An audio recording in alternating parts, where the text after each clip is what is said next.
Bonjour et bienvenue, merci de nous retrouver encore ce matin pour cette édition du 10-12 au Zénith sur Equinox Télévision. C'est toujours avec un réel plaisir que nous vous retrouvons dans le cadre de cette grosse production qui a encore connu la mobilisation de toute son équipe ce matin. On va souhaiter la bienvenue à Charles Armel qui a le grand sourire. Bonjour. Bonjour Didier Patrice, j'ai pas trop de grands sourires ce matin avec une nuit un peu tumultueuse et des risques qu'il fallait courir. Bon, on a couru tous les risques. Dieu merci, on est là. Bonjour à tous les téléspectateurs et bonjour à nos chers policiers qui ne connaissent pas faire la différence entre un certificat de transfert et une autorisation de transfert. Alors, vraiment bonjour à vous et merci d'être toujours là sur les postes et empêcher les gens de circuler. Bonjour. Merci. Merci Charles Armel. Megui, bienvenue, bonjour. Bonjour Didier Patrice et bonjour à tous nos téléspectateurs du Zénith, voilà. Mais c'est un plaisir d'être avec eux ce matin encore.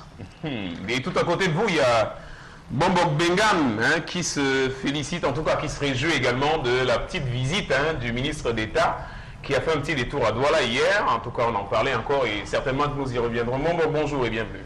Bonjour, c'est une mauvaise habitude, copier de l'habitude du chef de l'État qui barre les routes, coupe tous les petits commerces et tout. Bon, on vient de mettre un don à l'hôpital de Sérat, à l'hôpital de District de Daido.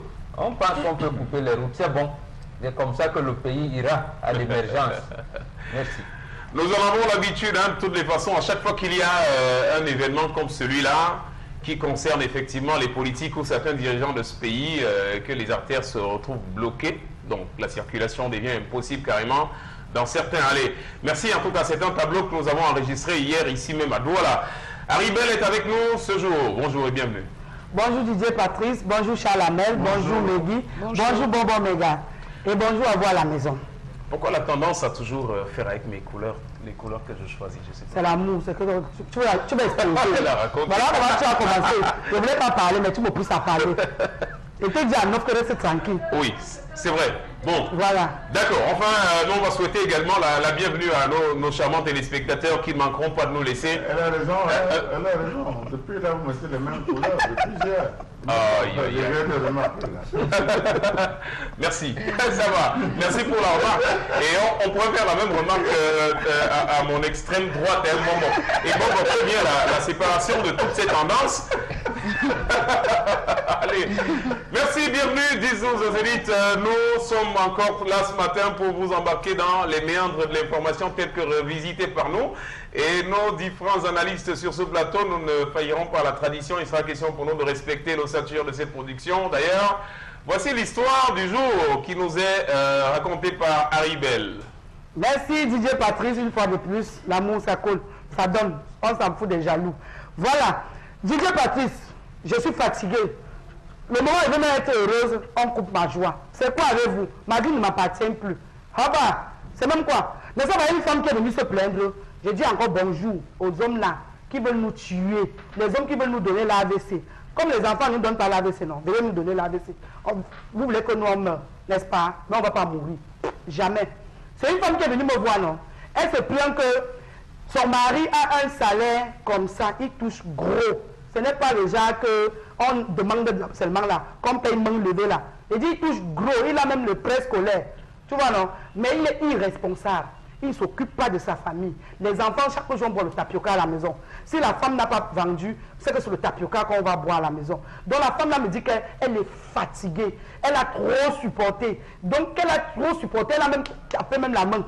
Hein? Maintenant, elle allait voir sa famille, non? Quand elle allait se plaindre à sa famille a dit que maman, le tout si on t'encourage, on t'a demandé de supporter. Mais le tout sinon, non, on t'encourage, va au service social. Là, voilà, elle dit qu'elle s'est rendue au service social. Elle a expliqué son problème. Le service social a convoqué son mari. Les ça, ils sont arrivés. On a entendu le mari. Elle dit que depuis un mois, elle attend que le service social tranche l'affaire. Rien. Elle veut que continuer à vivre le même calvaire. Aujourd'hui, quand elle venait me voir, non, elle a dit que trop, c'est trop. Elle va aller simuler. Comme je te parlais là, je suis sûr qu'elle est là dans la société et son mari est en train de simuler. En français, bon, en bon français, n'est-ce pas? Elle a dit qu'elle va aller simuler. Donc, je suis sûr que présentement, elle est là-bas en train de simuler. Donc, elle a besoin de vos conseils. Sinon, elle dit qu'elle va seulement mourir. L'AVC, ça va déborder l'AVC. Ça va aller à l'AVZ. Je vous jure. Allez, merci Haribel pour cette histoire. La narration m'a laissé un tout petit peu dubitatif dans la mesure où on sait généralement que les problèmes de foyer se règlent également au sein justement de la cellule familiale. Maintenant, qu'elle décide d'aller rencontrer le patron de son époux au nom de ce qu'il ne réponde pas à ses obligations, c'est peut-être cela qui me pose également un problème. Donc on n'encourage pas cela, mais on va écouter les avis des uns et des autres. Hein. Je préfère commencer par Megui, parce que à la place d'une femme comme celle-là, dont le mari peut jouir d'un bon salaire, et puis qui se fait le plaisir d'aller voir les autres et puis oublie sa maison, c'est compliqué. Situation difficile à gérer, je pense. Très difficile à gérer, très incommodante. C'est les hommes responsables, il y en a, ça pilule carrément dans nos sociétés désormais. Aujourd'hui, qu'on dise que cette femme a peut-être mal fait d'aller se plaindre dans le lieu de service de son mari, je trouve que non, elle n'a pas mal fait d'y aller, parce que c'est vraiment, je crois que c'est en dernier recours. Quand vous voyez une femme qui arrive déjà à cette extrémité-là, ça veut dire qu'elle a essayé toutes les voies de recours. On nous parle bien, on nous dit bien qu'elle est allée auprès de sa famille pour se plaindre moult fois et rien n'a changé. Donc c'était en dernier recours qu'elle a fait. On voit, il y a des hommes également, quand ils ne sont pas d'accord du fait même que leur femme travaille quelque part, il y en a qui allaient voir les chefs d'entreprise de leur femme pour dire que je ne veux plus que ma femme travaille ici. Et donc, mais aujourd'hui, que cette femme soit victime d'autant d'irresponsabilité, on sait très bien ce que ça peut engendrer dans la maison. Des hommes qui désertent leur foyer, qui vont s'occuper d'autres personnes, qui laissent leurs enfants affamés, qui ne payent pas l'école de leurs enfants, qui ne s'occupent plus de rien dans la maison. On va vous dire que oui, vous les femmes, la bonne femme, c'est celle qui protège son foyer, qui ne doit pas se plaindre, elle doit prendre tout sur elle. Mais je suis désolée, quand c'est trop, il faut parler, mesdames. Il faut parler, parce que ça, on vous fait un lavage de cerveau pour vous dire ne vous plaignez pas, c'est ça qui fait de vous des bonnes femmes. Et on voit ce qui survient, des femmes qui décèdent d'AVC, qui deviennent des loques vivantes, parce qu'il y a des hommes qui décident de les traiter n'importe comment. Non, ce n'est pas normal. Quand ça ne va pas, vous voyez la famille.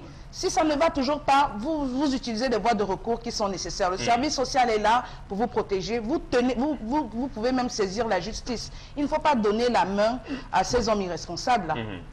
Merci Megui. Mombo Bengan, alors, qu'est-ce qui peut pousser un homme à arriver à atteindre cet extrême-là?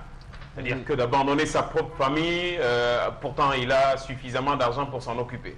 Oui, c'est ça la véritable question, la principale question même, je dirais.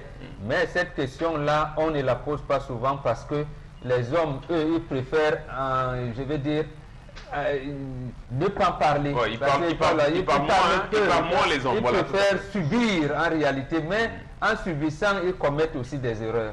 Ils commettent des erreurs. Je ne suis pas convaincu que cet homme est vraiment méchant. Mais sauf que l'histoire telle que racontée, ce n'est pas bien. Ce n'est pas bien du tout. Ça montre effectivement, puisque Haribel nous dit que sa famille est même exaspérée. Elle recommande à la femme d'aller voir les autorités compétentes. Donc, pour le cas d'espèce, c'est le service social.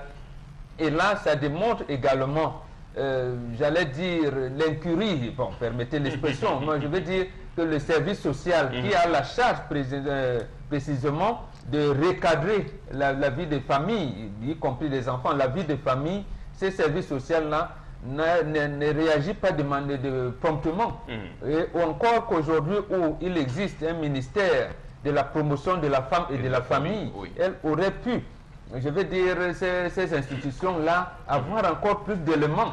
Et si les institutions ne sont pas en mesure de lui apporter des éléments de réponse aux différentes questions qu'elle se pose, par exemple des résolutions aux problèmes qu'elle pose? Il faudrait d'abord qu'au niveau du service social, quelle est bon, elle a d'abord bien fait d'attendre la réaction de ce service social-là, d'avoir un procès verbal. Puisqu'on va les entendre, il faut qu'il y ait un procès verbal.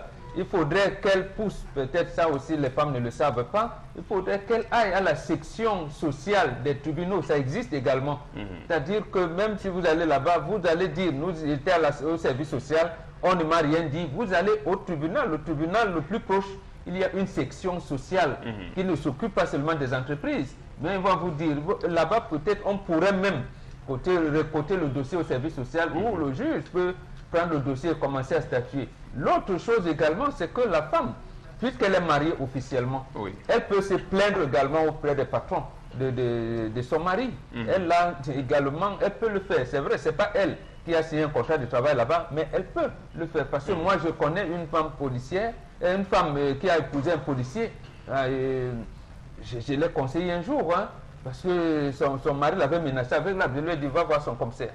Effectivement, cette femme, elle a pris peur. Je lui ai dit, vous n'allez pas, madame, c'est votre problème. Elle est allée voir le patron de son mari, on a retiré l'arme. C'est-à-dire que ce policier n'a plus d'armes à la maison. Et donc, voilà, il y a des voies, ayez le courage de le faire. Encore que ici, j'ai l'impression que la famille supporte les femmes, et que peut-être même la même famille est dépassée par le comportement de leur enfant, de leur fils. Voilà. D'accord. Merci Mamok Bengan. Je vais peut-être également, non pas peut-être, permettre à Charles Ahmed de réagir à cette info du jour à nous proposer par Ibel. C'est vrai que les hommes sont indexés, mais ce qu'on ne se demande jamais, c'est ce qui peut bien pousser les hommes à arriver jusqu'à ce niveau-là. C'est vrai que au premier degré, ça me fait un peu rire. Ça me fait rire parce que, Bombor l'a dit tout à l'heure, est-ce qu'un homme est véritablement méchant?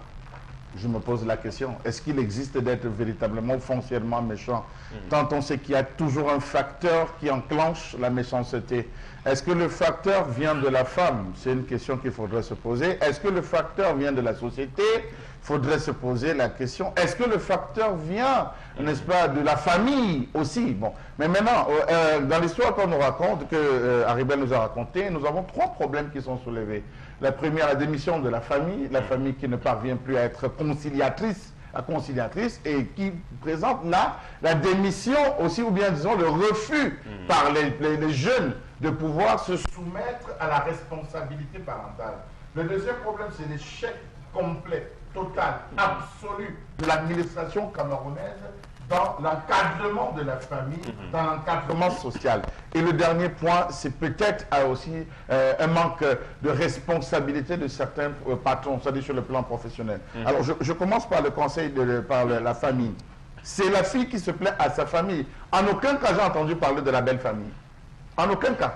Elle se plaint chez sa famille, chez ses frères, chez ses soeurs, chez ses parents. Je pense qu'elle devait convoquer, comme cela est de coutume, la belle famille, c'est-à-dire la famille de son mari, et de dire, voilà, nous sommes à la maison, ça fait 3 mois que nous ne parvenons pas à nous en sortir, je ne sais pas moi, le câble a des soucis, on ne parvient pas à payer le câble, on ne parvient pas à payer le gaz, les enfants sont malades, il y a X, il y a Y, qu'elle présente vertement la situation, qu'on voit la réaction, et que ce jour, lorsqu'elle le fait en présence des témoins qui sont ceux de sa famille. Un conseil de famille va statuer pour pouvoir résoudre. Dans le premier cas, on constate forcément l'échec, soit parce qu'elle a une mauvaise orientation. Dans le deuxième, c'est présenter la situation des femmes du service social. Je vais vous le dire. J'ai fait personnellement un tour au niveau des services sociaux. Je me suis rendu compte que c'est des femmes fatiguées. C'est des femmes qui ne brillent que par des grossesses enchaînées, c'est-à-dire des femmes que lorsque vous arrivez, vous trouvez fatiguées parce qu'elles dotées d'une grossesse. Elle n'a pas le temps de vous écouter. Parfois, on vous demande de raconter votre histoire. Vous remplissez des formulaires. Ça énerve. Parce que la première chose que quelqu'un qui a des problèmes vient, lorsqu'il vient vous rencontrer, c'est l'écoute. Est-ce qu'elles ont le temps d'écouter? Les femmes du service social n'écoutent pas. Elles ne savent pas écouter. Quel est votre problème? Allez noter, raconter. Vous allez voir que c'est trop beaucoup. Voilà les expressions dans la blanche. Charles Ahmed, pour recadrer qu'on ne fait pas le procès. Non, j'ai soulevé. J'ai bien dit que ça soulève 3 points. D'accord. Donc, pour dire que écouter. Quelqu'un qu'on écoute guérit de moitié. Il faut écouter. La personne veut se libérer. Est-ce qu'elles écoutent que non? Alors, sur le plan professionnel, je pense que l'ensemble des patrons qui ont fait le management devraient savoir que au moins une fois par an, on devrait organiser une cérémonie pour rassembler les familles. Rassembler les parents, les femmes, les époux, épouses, parfois les enfants du personnel. C'est important d'être au contact et parfois de donner des conseils. Parfois, un employé, vous pouvez avoir un employé qui est dans votre service qui est malade, un employé qui brille, peut-être qui était brillant au départ, mais qui se retrouve peut-être fatigué, qui fane, vous l'appelez, vous allez vous rendre compte que c'est peut-être un problème de famille, il a un problème avec son épouse, Donc je crois que les patrons sont quelque peu des encadrants, donc la société en elle-même a échoué, raison pour laquelle ce monsieur surfe sur sa femme, il prend les décisions qu'il veut, parce qu'il sait qu'il ne sera pas contraint par sa famille, par sa belle famille, ne sera jamais contraint par le service social qui n'a peut-être même pas les moyens, et en plus sur le plan professionnel, il travaille, c'est à lui qu'on doit reverser son salaire. C'est ça le fond. Merci Charles Ormel. Haribel, c'est curieux. En tout cas, elle nous le disait, hein, notre chère Haribel, qu'au moment où elle raconte cette histoire, la dame serait déjà certainement devant les bureaux du patron de son époux. Voilà, vous pouvez également, chers amis téléspectateurs, réagir hein, à cette info, cette histoire du jour, au travers des contacts qui s'affichent au bas de l'écran pour participer hein, à cette émission, pour pallier également donc, au secteur interaction. Haribel, oui, Didier. Est-ce que c'est normal qu'elle aille voir le patron de son... Il n'a pas pu faire grand-chose quand même, c'est extrême. C'est-à-dire, tout ce que vous parlez là, c'est elle qui souffre. On ne se regarde malade qui connaît la douleur du malade. C'est elle qui souffre. Donc si elle est venue vous voir, vous n'avez rien fait. Il me l'a annoncé petit, va t'imuler que le bureau. Mais si le patron n'a pas réagi au premier tour, est-ce que c'est le fait pour elle d'aller s'asseoir qui va résoudre le problème? Ça va résoudre. Il y a des voies de recours qui sont connues, Haribel, quand même. Non, maman, si tu réussis à voir son patron, dis à son patron, dis tout. Tout, ne cache rien. Et tu dis que là où tu es là, on divise son salaire. Tant qu'on ne divise pas son salaire, non. Tu vas venir devant ses bureaux chaque jour. T'assois là-bas. Chaque jour, tu vas venir t'asseoir. Donc le patron doit t'écouter et diviser son salaire, te donner. C'est trop, non, il faut trop. C'est pas parce qu'on ne parle pas. Oui, Didier Patrice, je voudrais rebondir parce que des cas comme ça, tu vois, on en entend parler tout le temps. Et moi, ce qui me fait mal, parce que souvent, il y a des choses qui sont dites sur ce plateau où des gens peuvent estimer que nous sommes durs. Mais dans la vie, comme on dit vulgairement, c'est chacun qui voit midi à sa porte. Vous comprenez? Vous avez des cas comme ceci. Je vous assure que même dans des forats de discussion, vous verrez encore des femmes estimer que le fait qu'on leur demande d'avoir recours aux services sociaux, aux institutions compétentes pour gérer ce genre de problèmes, elles vous diront que pourquoi? Que c'est très dur de penser comme ça. C'est-à-dire qu'elles-mêmes, elles prêtent la main à ce genre de dérive des hommes. Elles sont encore en train d'encourager les hommes. Ici, on a un cas, même si rien ne justifie, je le dis, même si vous avez des problèmes avec votre femme, rien ne justifie que vous fassiez souffrir les enfants. Il faut pouvoir faire la part des choses. C'est ce qu'on appelle être mature. On parle aujourd'hui, oui, qu'est-ce qui a pu amener ce monsieur à être méchant? Est-ce que ce n'est pas le comportement de sa femme? Je suis désolée. Les problèmes entre... Aujourd'hui, il y a des travers que ce monsieur peut aussi avoir. Est-ce que c'est une raison suffisante pour que cette femme délaisse ses enfants parce qu'elle veut mettre son mari en rogne? Donc, il faut toujours qu'on fasse la part des choses. Vous avez un homme qui vous trompe, qui sort de chez vous, il ne s'occupe plus de rien, il ne donne plus à manger aux enfants. Et vous trouvez quand même des femmes. Il a un salaire lourd. Il a un salaire conséquent. Mais vous trouvez quand même des femmes qui arrivent à cautionner ça. Qui arrivent à estimer que le fait que vous disiez que non, n'acceptez pas ça, mesdames, que c'est... Mais comment justifier l'inertie de la famille, de la femme? Comment justifier cette inactivité? À un certain moment, moi je dis, en tant que chef de famille, je me rends compte qu'il y a une sorte de légèreté dans la gestion. Je récupère mon enfant. Non, je pense que sinon je récupère mon enfant. Il y a une énergie du côté de la famille. Et justement, Charles Hamel, c'est encore un autre point important que tu abordes. Les familles africaines, c'est-à-dire qu'aujourd'hui, vous avez des familles qui sont capables de laisser leurs filles dans le calvaire, tout simplement parce que ils voient le regard de la société. Si elle divorce, qu'en dira-t-on? Si elle divorce, qu'est-ce qu'on dira de notre fille? Donc, ils préfèrent qu'elle porte le titre de madame. Et qu'elle l'assume, en fait. Et qu'elle assume, et qu'elle souffre un calvaire dans ce foyer-là. C'est malheureux. C'est malheureux. Mais de ça, non,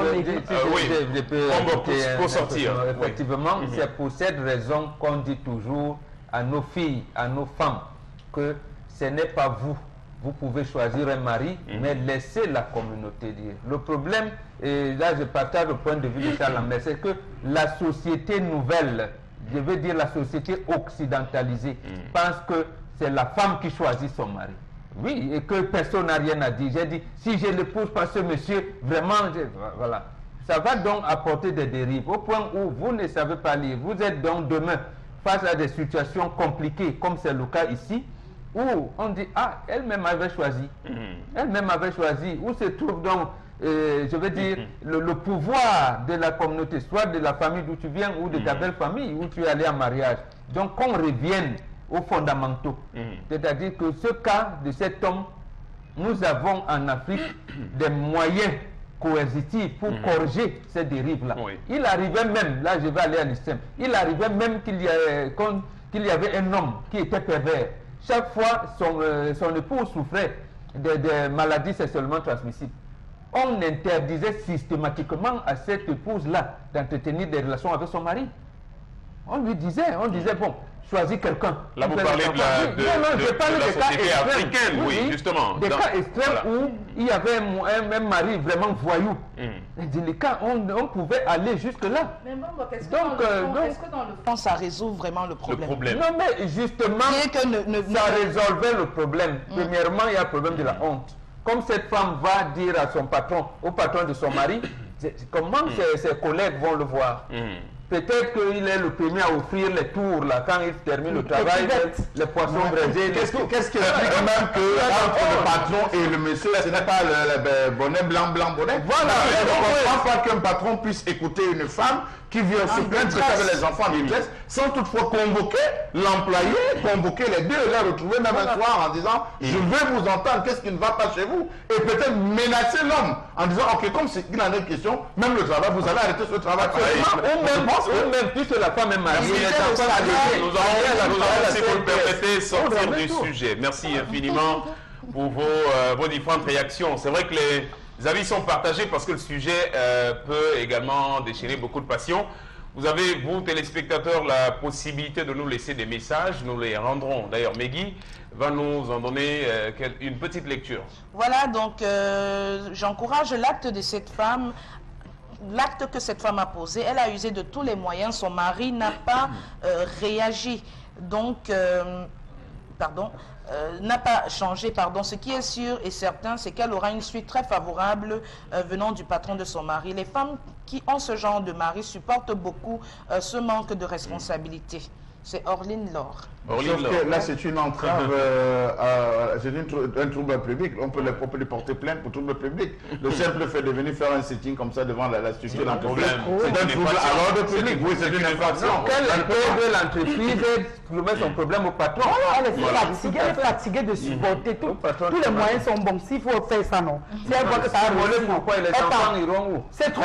Tu sais ce que c'est dormir avec. Parce que quand l'enfant a faim, c'est toujours la mère qu'on voit. Tu vas lui dire quoi? De la nourriture. Il ne cherche pas à voir si papa a rationné ou pas. Nous avons une autre réaction. Oui. Donc, hier matin, une dame est venue abandonner ses jumeaux, un garçon et une fille, devant le portail de l'éventuel géniteur à Lokpom. Voilà. C'est ça, il faut qu'on... Hier matin. À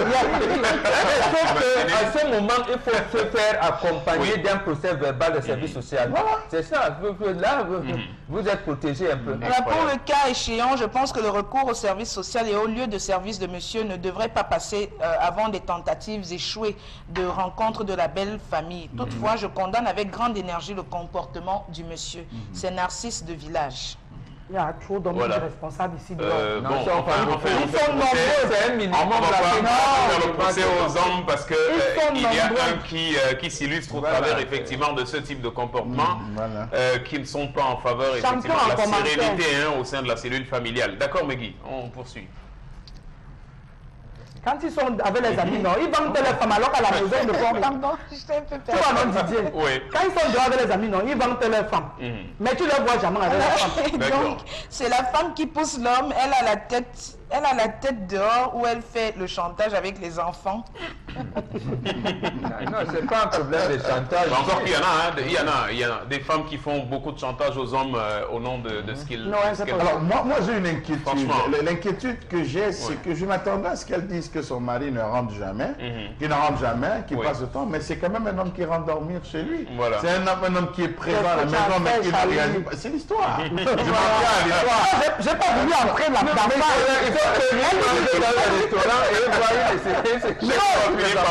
Chacun prêche pour sa chapelle. D'accord. Je ne peux pas entrer dans tout ça.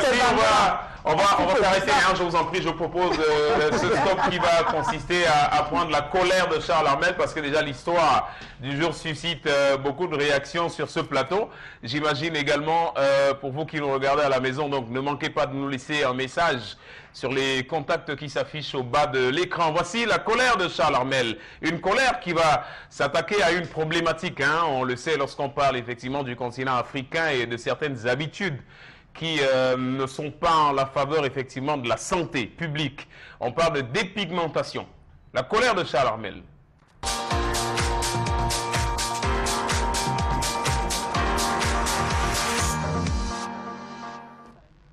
Je m'interroge ce jour sur la question de la dépigmentation abusive, artisanale, chimique et industrielle des Camerounaises. Je m'interroge sur le rôle trouble du ministère de la Santé qui ne voit en cela aucun problème majeur.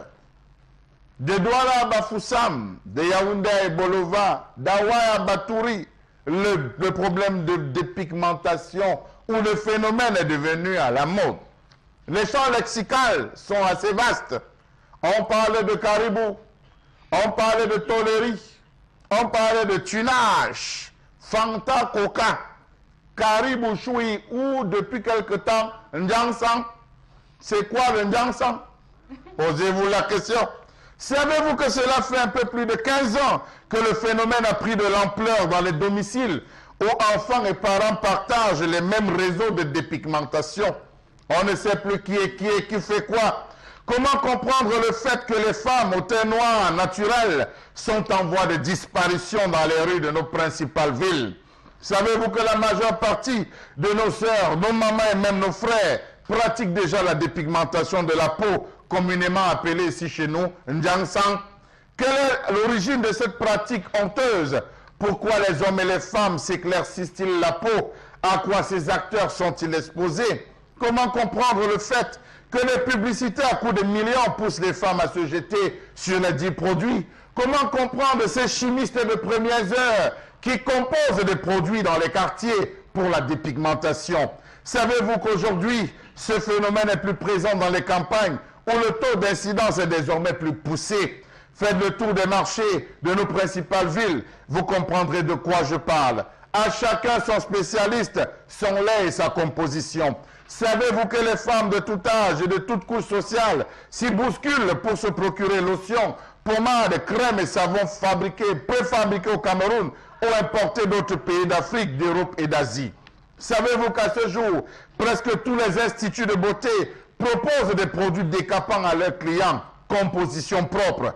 Comment comprendre le fait que la composition opérée dans les quartiers dépasse généralement la dose requise d'hydroquinone qui est de 2%, mais on en découvre ou on trouve ce qui compose à plus de 20% de taux d'hydroquinone? Savez-vous que les chimistes du quartier utilisent aussi des corticoïdes que les dermatologues prescrivent pour traiter les affections cutanées?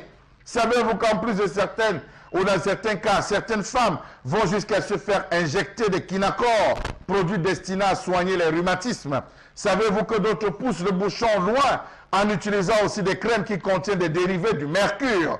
Dans quelle catégorie classer ceux qui utilisent l'eau de javel, l'eau oxygénée, de l'acide, du liquide de vaisselle, du shampoing, du formol, du verre pilé, du dentifrice, du pétrole, du jus de citron, des crèmes défrisantes? Tout cela au nom de la dépigmentation. Comment comprendre que dans les parfumeries, les rayons sont saturés de lait corporel dit éclaircissant? Chaque client sait ce qu'il veut, comme il veut, et il réussit à ajouter encore un peu plus après ce que le fabricant a réussi à faire. Mon Dieu, triste sort pour l'Afrique, car d'ici à 2020, on va se retrouver avec des malades, plein de maladies, tels les cancers. Merci Charles Armel pour cet exposé sur la dépigmentation, un véritable problème sociétal. Bonbon Bengan. Je vais d'abord, je me permets de mettre les femmes, de les tenir à l'écart un tout petit peu d'abord et laisser les hommes parler. Alors, qu'est-ce que cela peut susciter comme réaction? Ce qu'on peut voir, Charles Armel le rappelait encore, au bout de quelques années, nous nous retrouverons avec des personnes qui seront essentiellement malades du fait d'une dépigmentation. Je peux vous citer cancer, voilà, cataracte, glaucome, diabète, hypertension, risque cardiovasculaire, cicatrisation difficile. C'est plat. Pour ne citer que cela. Les cancers, alors on en parle. Oui. Non, comme les femmes ont décidé de mourir en masse, je pense que ça va nous arranger. Et on va rester. D'abord, elles sont sur le plan numérique, elles sont nombreuses, plus nombreuses que les hommes. Oui. Et ça va nous permettre d'épouser celles qui ont refusé de mourir. Bon, en fait, de manière plus sérieuse, c'est un problème vraiment terrible. C'est elles qui fréquentent les gynécologues. Et je pense que lorsque, à partir de, quand on traverse l'âge de la puberté, on commence à fréquenter les gynécologues, le premier conseil qu'on leur donne effectivement, c'est de maintenir sa peau. Vous êtes né avec un teint clair, restez avec votre teint. Vous êtes né avec un teint un peu plus noir, restez avec votre teint. Et il y a des laits appropriés, les médecins le leur disent généralement. Qu'est-ce qui amène donc, et ça l'amène à lui faire de poser la question, et c'est quoi? C'est peut-être parce qu'elles ont mis à la tête que les femmes brunes sont plus prisées. Mais est-ce que la femme est née pour intéresser l'homme ou bien pour avoir quelque chose dans la tête? C'est ça le problème. Et elles oublient généralement ça. Et elles sont nées pour se faire. Elles se sont émancipées depuis longtemps. Donc, on ne parle plus aujourd'hui du travail de la femme ici ou de ça. Elles exercent les mêmes professions que les hommes. Ils vont à l'école au même titre que les garçons. Donc, ils ne devraient plus se poser de problème. Non, ce complexe-là gêne véritablement. Et c'est d'autant plus gênant que au fur et à mesure qu'on parle de l'évolution de la société, la femme s'évertue également à gâter son corps. Et elle ne sait pas qu'elle gâte la société tout entière en réalité. Donc, je ne comprends pas, mais je souhaite effectivement que celles qui comprennent sensibilisent les autres. Parce que si c'est l'homme qui se met à dire, on va dire, n'est-ce pas, vous cherchez, c'est ça que vous cherchez dehors. Donc, vous dites à votre copine, à votre épouse, mais et ton teint là commence à changer, je lui dis, non, tu veux voir ça dehors seulement, je t'aborde ça, c'est bon. Et ne sait pas, au point où le dialogue est même rompu. Vous ne pouvez même plus lui dire, non, vous risquez sur le plan médical, il y a ci, il y a ça. Donc je pense que le débat soit plutôt animé entre elles, les femmes. Entre les femmes. Oui, d'accord. Alors, je vais la poser à Megui. Hein. Bon, semble dire que les raisons de cette dépigmentation ou de cette ruée vers la dépigmentation sont beaucoup plus marketistes. Les femmes pensent que c'est celles qui sont brunes, qui ont le teint clair, qui sont... Oui, Didier Patrice, il faut le dire clairement, aujourd'hui le problème de dépigmentation cutanée, c'est un véritable problème de santé publique parce que quand on voit les conséquences que ça peut entraîner sur le plan de la santé humaine, ça peut être énorme. Mais maintenant, oui, les causes qui amènent de plus en plus les femmes à se jeter là-dedans, il faut le dire, il y a des causes sociales, c'est-à-dire que la société même qui peut les pousser à se jeter là-dedans. Vous avez aujourd'hui, il faut être honnête, des hommes qui disent de façon affichée qu'ils préfèrent les femmes claires de peau. Vous comprenez? Il y a des hommes qui le disent de façon affichée. Et même si les femmes se jettent là-dessus, c'est parce que de façon involontaire, une femme qui vit peut-être avec son mari, qui a eu...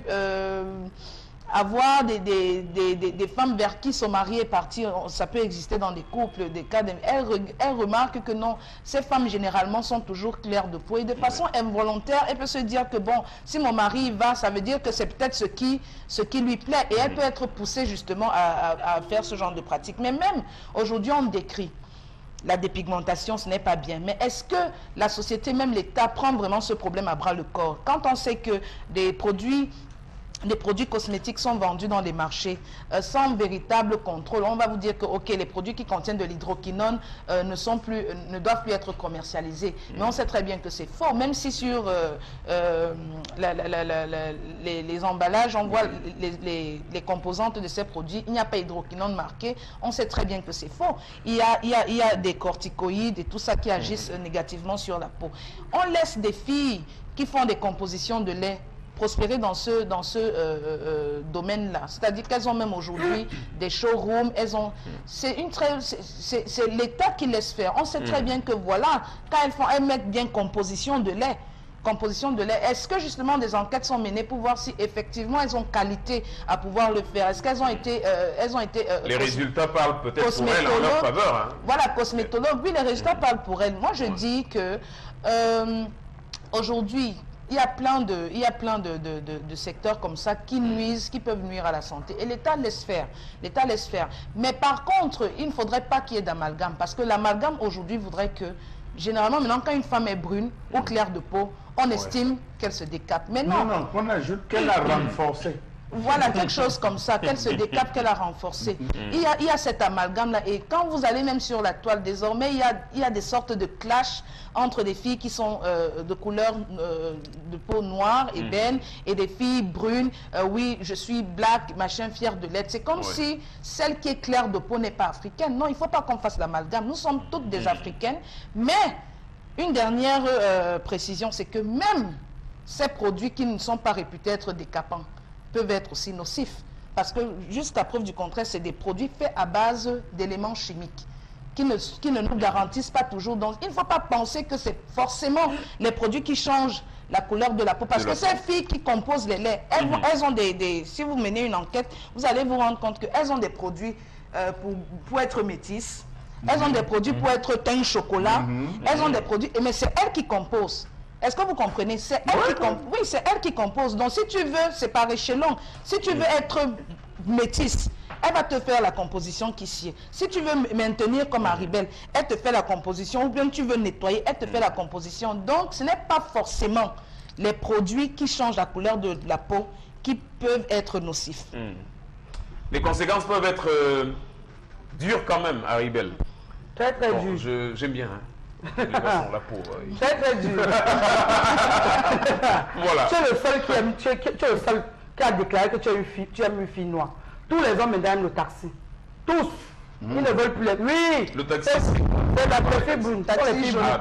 Taxi jaune. D'accord. Tous les hommes aiment maintenant que le taxi. Et c'est comme ça que vous les poussez à aller faire le maquillage. Je parle comme ça. Vous les poussez à aller faire le maquillage. Et de deux, je veux parler aux hommes. Si vous restez à la maison, parce que votre femme dit que il faut que je commence à sortir de la maison. Hein. Il faut que j'ouvre une parfumerie. Arrêtez. C'est là le maquillage qu'elle guette.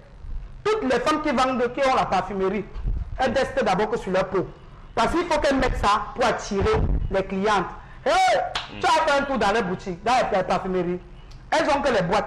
Toup, toup, toup, toup, toup, toup, toup, toup. On mélange, on tape. C'est le cuir. C'est quoi? Vous savez le travail. Hein? Moi, ça m'amuse. Moi, je vous dis, ce qui encourage les femmes à faire le décapage, c'est la parfumerie.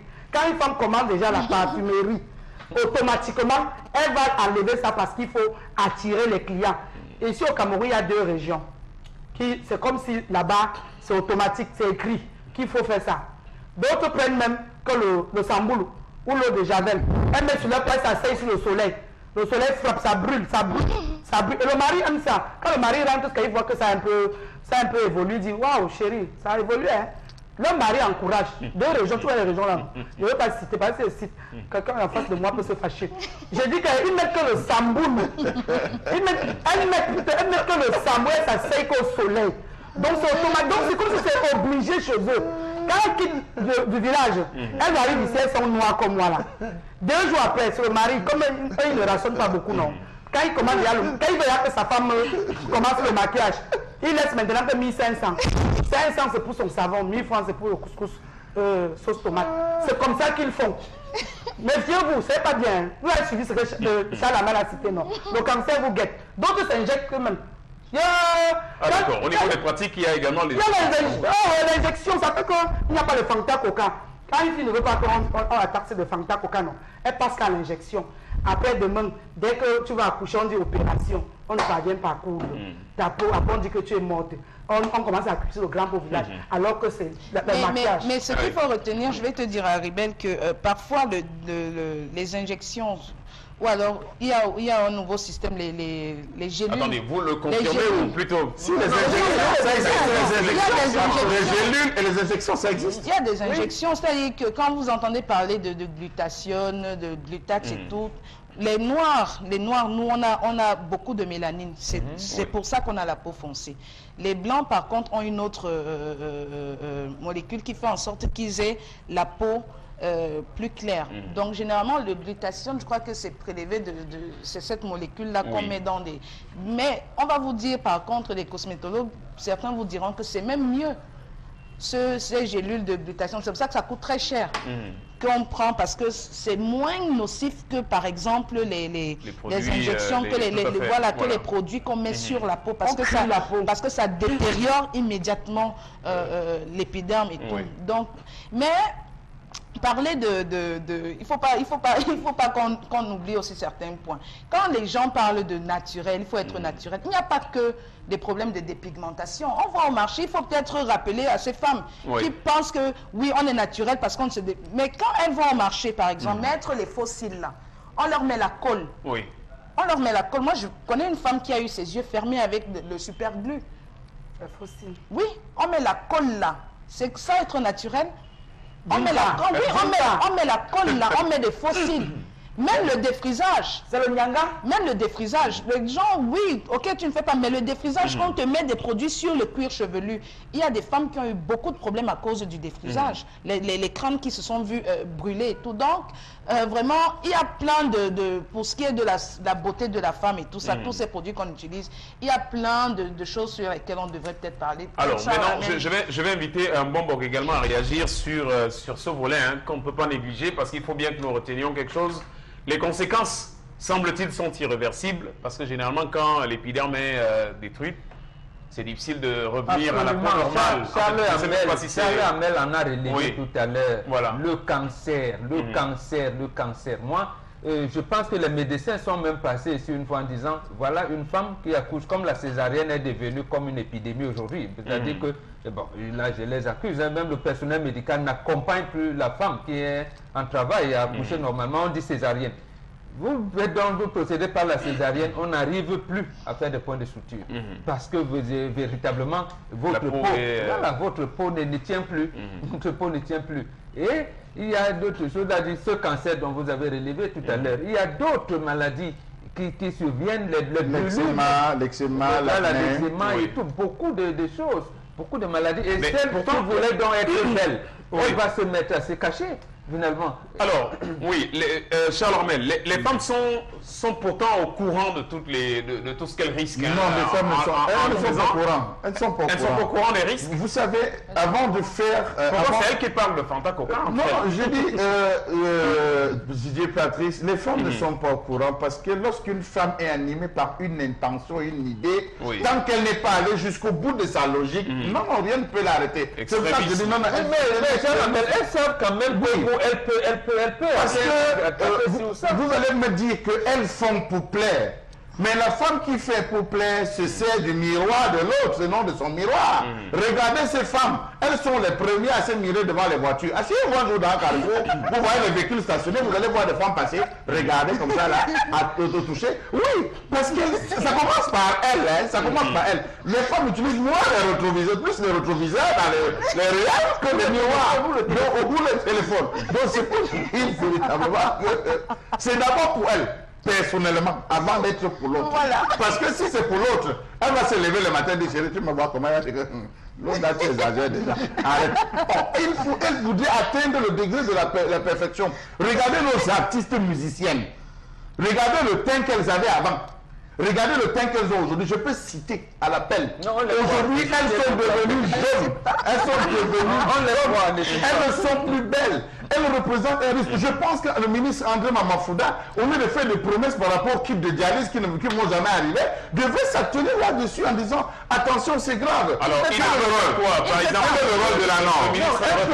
Un programme national de la documentation. Il devrait avoir un programme national de lutte contre la documentation. Oui, ce sera en même temps. Quel est le rôle de la norme aux libertés individuelles? Non, il y a des cas de maladie. La France, en 2009, a lancé un programme de sensibilisation à travers les affiches publiques pour dire non à la dépigmentation. La République démocratique du Congo, en 2001, a interdit la commercialisation de produits à base d'hydroquinone. On est au Sénégal, en 2009, le Sénégal s'est levé lui aussi pour dire non. 1992, on a l'Afrique du Sud qui a dit non à la dépigmentation. 1995, on a la Gambie. Mais attendons, arrêtez. Oui, mais pourquoi il y a eu de juridique au Cameroun? Est-ce que c'est des décisions qui ont été entérinées et appliquées? C'est appliqué. Dans tout pays, c'est appliqué. Non, je ne pense pas que ce soit appliqué. Parce qu'aujourd'hui, je vais vous dire, il y a même des produits naturels. C'est que quelqu'un n'a même plus besoin d'aller dans une parfumerie pour faire ces produits. On a aujourd'hui Internet, toutes ces filles qui font des compositions de lait, vous pensez qu'elles prennent des éléments où? Elles vont sur Internet. Elles vont sur Internet, on trouve tout sur Internet. Oui, elles vont sur Internet, c'est-à-dire qu'elles savent que voilà tel élément, ceux qui ne peuvent pas le faire. Vous allez dans des salons de coiffure, c'est vraiment le B.A.-ba. Ils te mettent un peu d'eau de javel, un peu de détergent, un peu de ceci. Oui. Il y a des ta peau. Effectivement. Tu sais comment ça commence? Et ce sera difficile parce que ça porte atteinte aux affaires de certaines entreprises. Je trouve que j'ai un bouton ici. Elle commence à faire comme ça là. Le bouton aussi là. Il faut que j'enlève ça. Et j'aime les femmes là les femmes qui ont la parfumerie là, qui composent là.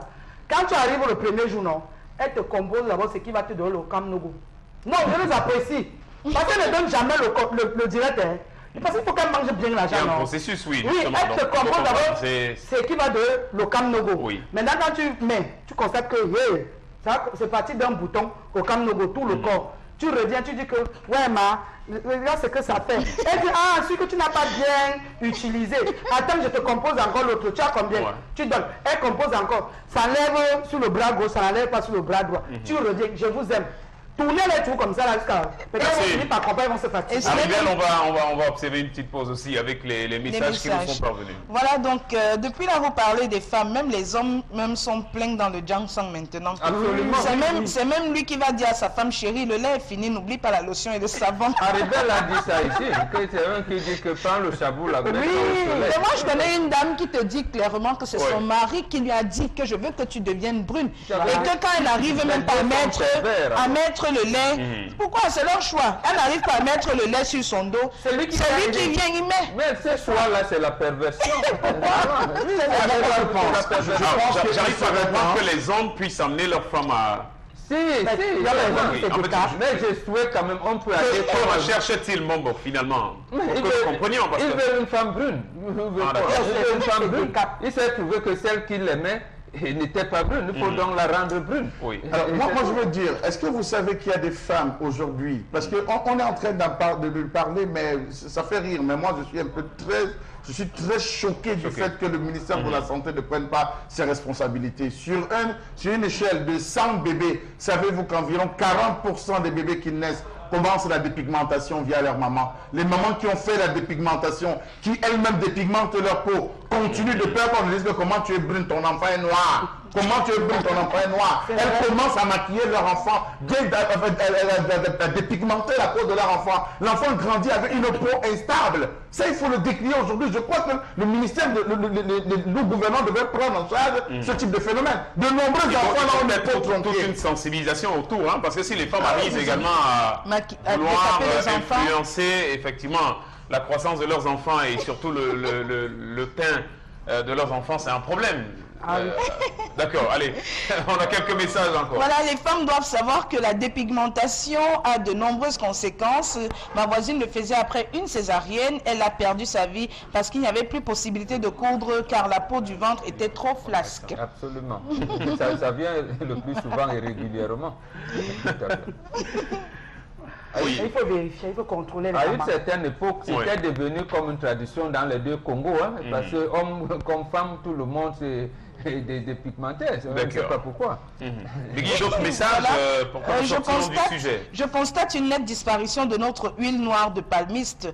Est-ce l'huile de palmiste blanche qu'on retrouve sur le marché? Est-ce que l'huile de palmiste blanc qu'on retrouve sur le marché actuellement est-elle aussi fiable que la noire? Elle n'est pas fiable. Effectivement, la dépigmentation de la peau a fait qu'on est même le manyanga noir, on veut la rendre dépigmentée. Non, l'huile de palme blanche, comment c'est pas nocif? Ça existe aussi. C'est pas nocif, c'est une façon différente de faire. Par rapport au manyanga, on brûle les noix. Par contre, l'autre huile, on pile les amandes et on fait bouillir et c'est... Bon, à ce moment-là, la différenciation doit être faite parce que quand on me dit manyanga blanc, manyanga c'est pas, il n'y a pas de manyanga. Allez, merci. Nous allons sortir du sujet. Hein. Merci.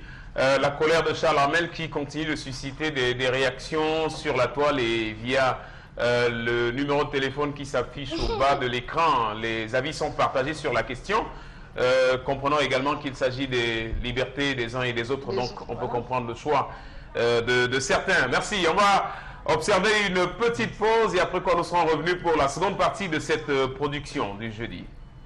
Bienvenue, retour sur ce plateau. Merci de nous rejoindre pour la seconde partie de cette production.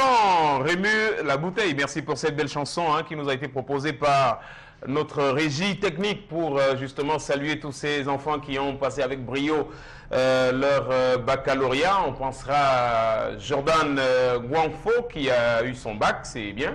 Nous félicitons, j'y arrive, tous les enfants qui ont réussi justement donc à ce baccalauréat, notamment Sangoun Joya Ousmane qui est du côté de Bonamou Sadi également, que nous saluons, sans oublier le jeune Chami qui a réussi également. Donc voilà, pour ces bacheliers Charles Armel, je pense que il était normal que l'on secoue la bouteille, même que l'on remue la bouteille. C'est cela que même si mon n'est pas d'accord avec... C'est maintenant que la vie commence. Vous remue la bouteille. Voilà. C'est maintenant que la vie... Je m'attarde dessus parce que Mombok ne comprenait pas la thématique, la chanson, remuer la bouteille. Par un enfant pousse à notre époque, on ne remuait pas la bouteille, même quand on avait passé le bac. Oui. Maintenant, parce qu'on te disait, c'est maintenant que tu es devenu grand. À l'université, il n'y aura même pas de tenue. Le professeur va parler, tu écris. Si tu ne veux pas, tu laisses. D'accord. J'espère que ces enfants... Meggy va nous livrer la suite de la lecture des messages qui nous sont parvenus. Voilà, donc Dimitri de Dakar qui nous dit il s'avère que les hommes s'intéressent de plus en plus aux filles qui font le Njansang, raison pour laquelle les femmes se décapent pour plaire. Ne dit-on pas que la femme brune passe beaucoup plus sur le marché du côté de Chang? C'est vrai. Voilà, donc c'est ça que je disais que c'est la société. Les mœurs influencent finalement. C'est la société. Voilà, tout à fait. La société peut encore changer en disant que maintenant c'est la femme noire qui passe. La suite, Meggy. Voilà, je suis d'accord avec Charles Armel. Le gouvernement doit interdire la vente des produits de maquillage et si possible faire voter une loi contre le maquillage. Au nom de la liberté, on ne saurait laisser s'auto-détruire car le maquillage n'est en rien différent du suicide ou de la drogue. C'est la raison pour laquelle notre combat de ce matin, c'est de faire comprendre à nos gouvernants que le secteur artisanal est plus dangereux, est 7 fois plus dangereux et il faudrait qu'il y ait des brigades, n'est-ce pas, sur le terrain pour contrôler cela. C'est tout. Voilà, la dépigmentation est très dangereuse pour la santé. Les hommes qui le font courent de grands risques lors des opérations chirurgicales. Moi, j'aime le naturel et Dieu n'a pas été fou en créant X ou Y comme tel. La gazelle du Mbam. les avis... Dumbam. Dumbam. Non, c'est la norme. La gazelle du Mbam, d'accord. Merci pour cette réaction. Est-ce qu'on va prendre un dernier message et après quoi nous passerons à la revue des réseaux sociaux avec vous? Apollinaire depuis Boya, cet homme mérite 3 mois de prison pour que la conscience de responsabilité s'installe dans son petit cerveau. Il faut qu'on vire l'essentiel de son salaire dans l'objet qu'on aurait ouvert pour son épouse. Comme ça, il voit aussi. Comment les enfants sont affiliés à la CNPS? Ils devraient gagner des trucs. Tout cet argent ne donne même pas. Évidemment, c'est pas normal. Ça, vraiment, c'est inadmissible. Oui, d'accord. C'est pas un acte à encourager. De toutes les façons, il aura compris. Et pour ceux qui sont adeptes de ces pratiques-là ou de cette pratique, écoutez, il est grand temps de vous raviser quand même, parce que la famille est sacrée. Meggy. Voilà, Cabrel de Bilonguet, c'est pas que les femmes, même les hommes se décapent déjà, mais je punis toutes les femmes car ce sont elles qui ont contaminé les hommes dans ces choses. La faute toujours aux femmes. La faute aux femmes. Elles sont responsables. Il faut nous laisser tranquilles. Allez, d'accord. Il y a un autre Meggy, on va aller rapidement, s'il vous plaît. Ok, doit-on forcément être brune pour trouver l'amour aujourd'hui? Et aussi, je pense qu'il faut mettre aux arrêts ceux qui le font. C'est Samuel depuis Mélène. C'est ça qui passe au marché. En réalité, on peut faire comme on a fait pour l'industrie du tabac.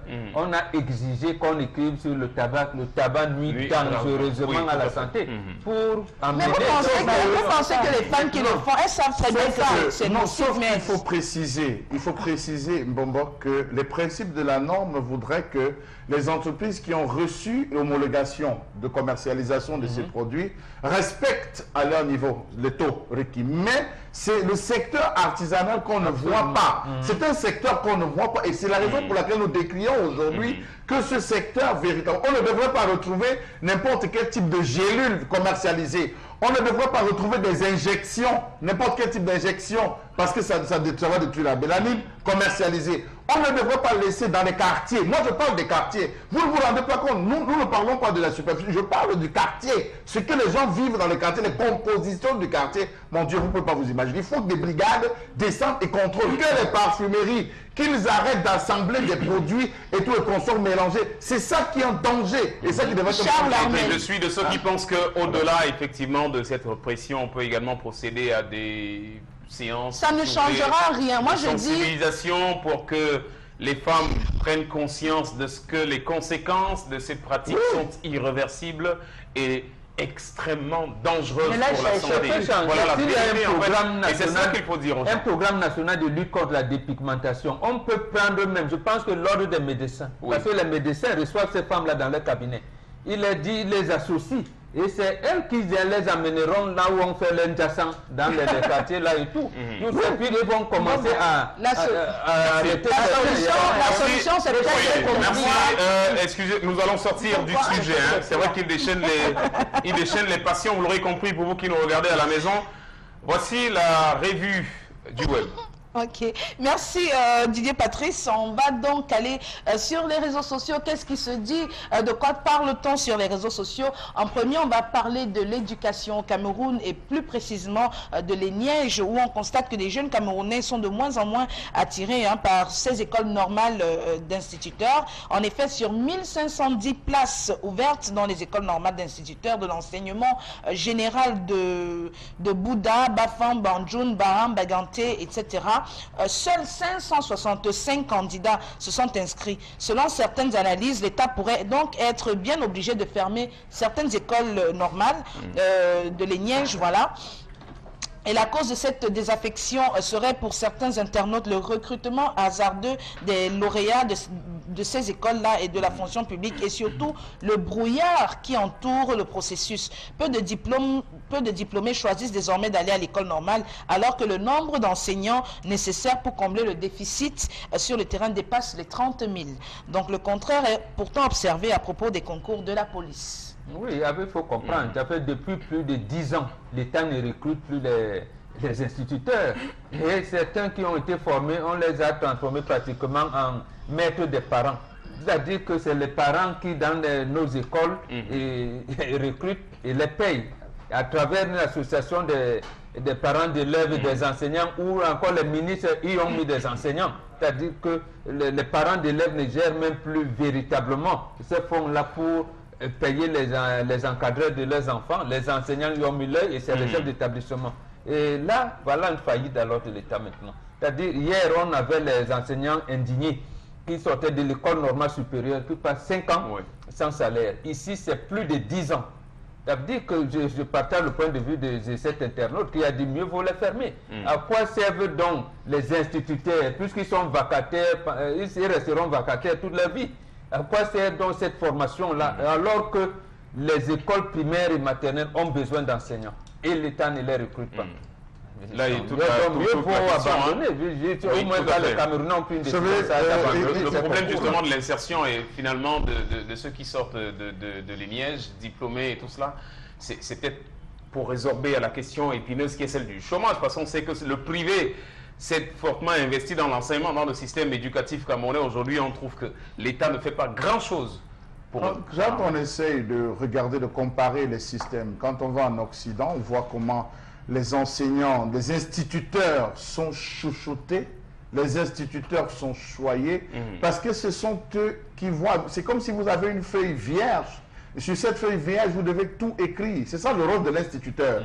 Prendre une cervelle vierge, la remplir par des signes, la remplir par des notions que les autres vont utiliser, dont les autres vont se servir pour pouvoir compléter. Je pense qu'on devrait prendre véritablement de la peine à s'occuper. C'est la raison pour laquelle vous allez voir dans les différents établissements aujourd'hui qu'on appelle crèche, qu'on appelle école maternelle, c'est les cousins, cousines, nièces qui se retrouvent à enseigner sans pédagogie aucune. Pourquoi? Parce que ces jeunes, voilà les jeunes, lorsqu'ils arrivent, je suis instituteur vacataire, on va te payer combien? Ça devient une problématique. L'État ne veut pas encadrer ce secteur. C'est un secteur que l'État devrait encadrer. Ces jeunes sortis, moi je me rappelle, il y a 5-6 ans, il y a ceux qui étaient sortis de l'Ignège, mais qu'on avait envoyé à Marois, ceux qu'on avait envoyé à Garoua. Mais voilà un gars qui vient de sortir, il n'a même pas 5 francs, on l'a recruté parmi les 25 000. On l'envoie dans une zone comme celle-là.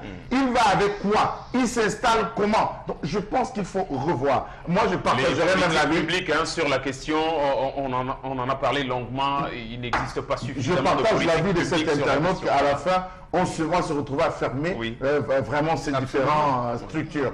Ça n'aide pas. D'accord, merci Megui pour la suite.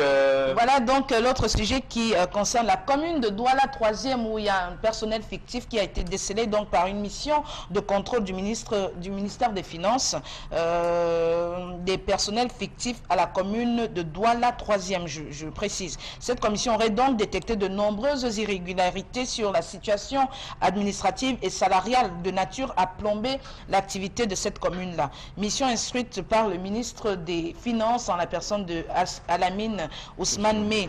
La mission aurait également recensé 231 personnes sur les 234 émargeant dans le livre de paye de la commune de Douala 3e. Il apparaît dès lors donc un personnel fictif évalué à 33 individus selon le chef de mission. On comprend donc pourquoi cette commune emploie des grèves de salaires impayés et tout ça. Justement. Et précisément pourquoi ça arrive? Précisément parce que chaque exécutif communal qui est élu, une mandature, il vient avec ses gens. Il vient avec ses gens et tout. Et là, on ne parvient pas à, je veux dire, à recruter en fonction des besoins de la commune. Voilà pourquoi on aboutit donc à ce rythme-là. Et finalement, l'autre exécutif communal qui viendra à la prochaine mandature, il va trouver quelqu'un qui est là.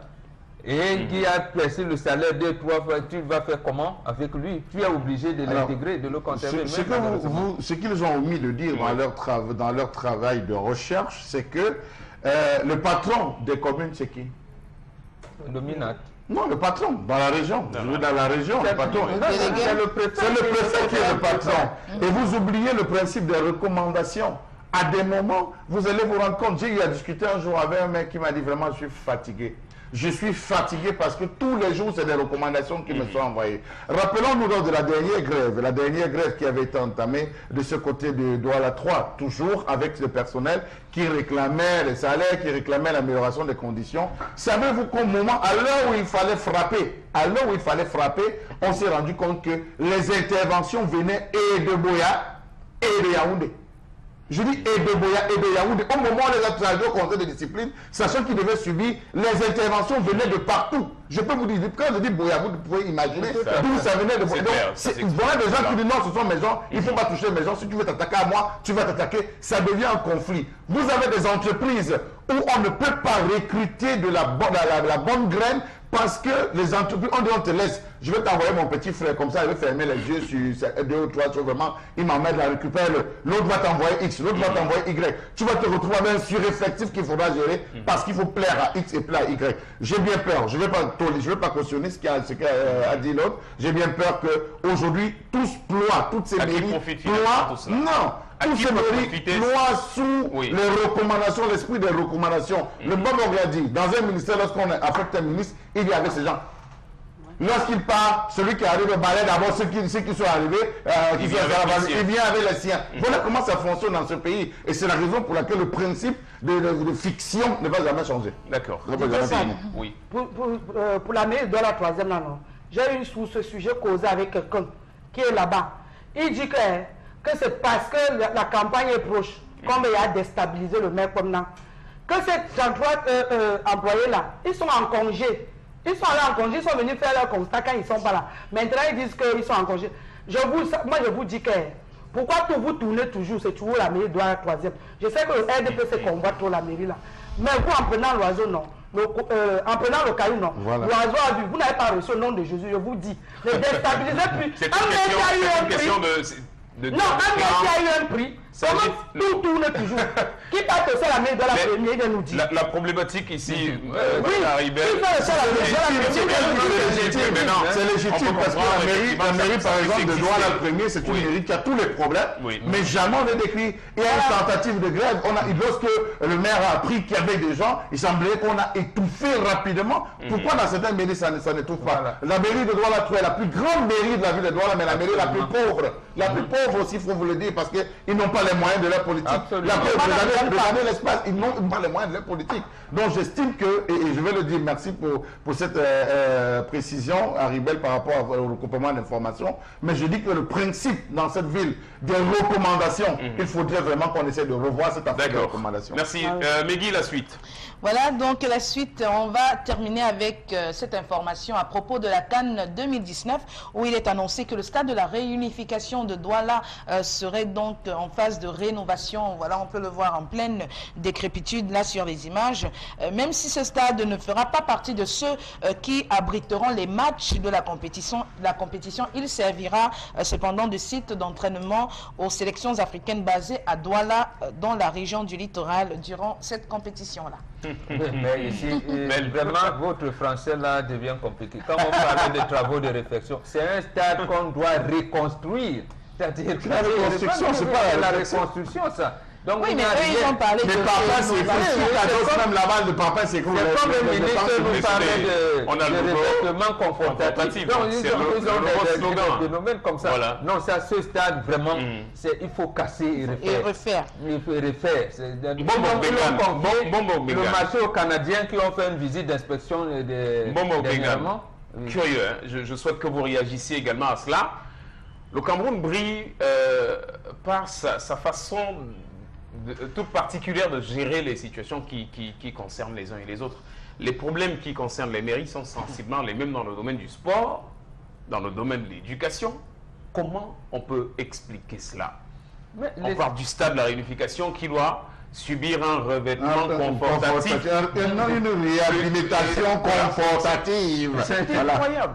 Non, le problème vient de celui qui nous gouverne. Parce que nous l'avons dit plusieurs fois ici, il s'est trouvé que le chef de l'État, qui dit lui-même s'inscrire dans la logique de son illustre prédécesseur, avec un cahier de charges, et qui lui, à un moment donné, quelques mois seulement après la prise de fonction, abandonne tout. Tous les projets, que ce soit sur le plan agricole, industriel et tout, il les abandonne complètement. Et tout le secteur de la vie sociale au Cameroun, je parle sur le plan culturel, économique, santé, tout, s'est effondré. S'est effondré précisément parce qu'il est quitté de ce qu'on appelait à l'époque les plans quinquennaux. On regardait la production, y compris, on parle aujourd'hui des instituteurs. Est-ce que comment c'est compréhensible que dans un pays où on n'a pas d'instituteurs et on ne les recrute pas? C'est la même chose au niveau de ce stade ici, où le chef de l'État, il s'est entouré lui seul, parce que les gens pensent que c'est son entourage. Non, il s'est entouré de lui seul. Je pense à propos de maître Volbert, qu'il avait dit à l'époque, quand on avait nommé Douala Moutomé Père son âme, qui était son ami, le ministre l'a dit, mais je ne vois même plus mon ami. J'ai l'impression que quand on arrive là-bas, on est coupé du reste du pays. Donc, le chef de l'État est coupé du reste du pays. C'est pour ça qu'on a... Pour rester sur cette info du stade qui va connaître un revêtement, qu'est-ce qu'on peut attendre d'une telle initiative? Qu'il soit finalement attrayant que... Il y aura beaucoup de soudure, renforcement des piliers, beaucoup de chaux blanches. On va renouveler le gazon. On va aménager quelques vestiaires, on va faire venir des télévisions, on va filmer, les gens vont s'entraîner et après ça sera bis repetita. Ah d'accord. Et au bout de quelques semaines ou de quelques mois, il retrouvera son visage d'antan. Puisque la ne dure que 3 semaines. Donc ça a beaucoup de soudure. Après il y aura certainement l'abandon, comme on en a l'habitude chez nous. Mais seulement, il faut savoir qu'ils vont déloger beaucoup des habitants. Dans ce stade, il y a beaucoup d'habitants qui sont là. Mais si on ne sait pas les chats des rats palmistes qui sont là ou des Mangaman. Voilà, les Nagaboko aussi. Je m'attendais à ce qu'on parle on profite de ces cannes pour pouvoir relancer le chantier du complexe sportif du petit palais de sport qui est dans cette zone. Je m'attendais à ce qu'on relance l'argent qui avait été financé, aller où? L'argent qui a été financé, c'est une charpente qu'on a abandonnée. Autant mieux qu'on loue un industriel, il veut faire de ça. Mais l'argent qui a été destiné, cet argent allait où? Qu'on interroge Fayengo Francis, c'était lui qui était à l'époque. Nous attendons une autre dotation du chef de l'État, pourquoi pas? Peut-être. Moi, quand j'ai suivi l'info là, je dis que donc au moins, je vais voir aussi les lions en face comme ça là. Quand ils vont venir faire l'entraînement. Même si ce n'est pas les lions, même si c'est l'Algérie, même si c'est n'importe quelle équipe. Donc il faut aussi profiter, je vais voir. Depuis qu'on parlait là, on partait toujours à Jacoma. Ça ne va servir d'entraînement que si le stade de Jacoma est réhabilité. Si on ne finit donc pas le stade, ça veut dire même quand je crois à la parole du ministre. Jacoma va notre rêve, c'est d'avoir de beaux stades. Notre rêve, c'est d'avoir une CAN 2019 qui se passe au Cameroun. Mais notre cauchemar, c'est le fait de vouloir renforcer les vieux piliers existants. Quand on demande réhabiliter, la réhabilitation va nous coûter combien? Voilà le palais des congrès qu'on a réhabilité à hauteur de 12 milliards de francs CFA. Alors que dans le secteur de la santé, il y a trop de problèmes. Alors que dans le secteur, les 12 milliards qu'on a injectés là-bas, ça servait à quoi ces 12 milliards de francs qui ont été injectés juste pour la réhabilitation? Est-ce qu'elle ne pouvait pas nous aider à réhabiliter? En tout cas, moi je préconise qu'on reste positif, qu'on reste positif et qu'on espère, on leur accorde au moins ce bénéfice du doute et on espère que les choses seront prêtes avant cette canne-là. Oui, parce qu'il faut le dire, les Camerounais dans l'ensemble, ça, il ne faut pas se mentir, espèrent que cette canne ait lieu, parce que ce sera quand même, c'est une très grande occasion pour notre pays. Généralement, les cannes organisées dans les pays apportent... Pendant ce temps, il y en a qui sont au pouvoir et qui... Oui, mais le problème... Qui serait des centaines de millions de On est d'accord, mais est-ce que le fait que la CAN ne soit pas organisée, si tu penses vraiment que c'est ça qui va résoudre le problème de corruption ou de quoi? Les Camerounais attendent, c'est une grande compétition. Merci de me permettre de revenir là-dessus, Megui. Autant prendre la décision sage qui est celle de renoncer à l'organisation de cette CAN. Ah non, il faut que la CAN... Non, il faut que la CAN... Noter que le Cameroun manque d'infrastructures sportives, routières, sanitaires, hôtelières. Les CAN servent à quoi, Didier Patrice? Quand vous regardez le Gabon aujourd'hui, c'est peut-être l'inertie qui existe dans notre pays, qui est peut-être, je sais pas. Professeur Megui, la CAN 2017 nous a amené quoi? La CAN féminine 2017 nous a amené quoi? Pourquoi tu dis ça? Non, je le dis parce que vous dites que les CAN apportent de bonnes choses. La CAN 2017 a apporté quoi? Non, ça que nous avons bénéficié. Non, mais attendez, quand quelqu'un parle, essayez de comprendre ce qu'il est en train de dire. Vous n'allez pas nier. Oui, l'avantage de ces rendez-vous, généralement, c'est que... Voilà, vous n'allez pas nier aujourd'hui que les CAN, l'organisation des CAN et des Coupes du Monde dans des pays apportent des infrastructures. Ça, c'est un fait, vous ne pouvez pas le nier. La vérité est que nous sommes d'accord avec vous. L'organisation d'une CAN peut apporter des infrastructures, ça c'est clair. Mais il est que le gouvernement camerounais va dilapider des milliards de francs CFA, la solution, non pas pour la véritable construction des édifices qui vont aider pour les années à venir, mais pour la réflexion. Est-ce que les milliards de francs qui ont été distraits avant, c'était à cause de la CAN? Bon, d'accord. L'organisation de la CAN. Bon, d'accord. On va peut-être rester sur cette logique-là et dire qu'on ne va jamais... Autant mieux qu'il distrait les milliards de francs et qu'on voit au moins ces édifices sortir du sol, au lieu qu'il distrait comme ça a été le cas dans le passé et on n'a rien vu. Les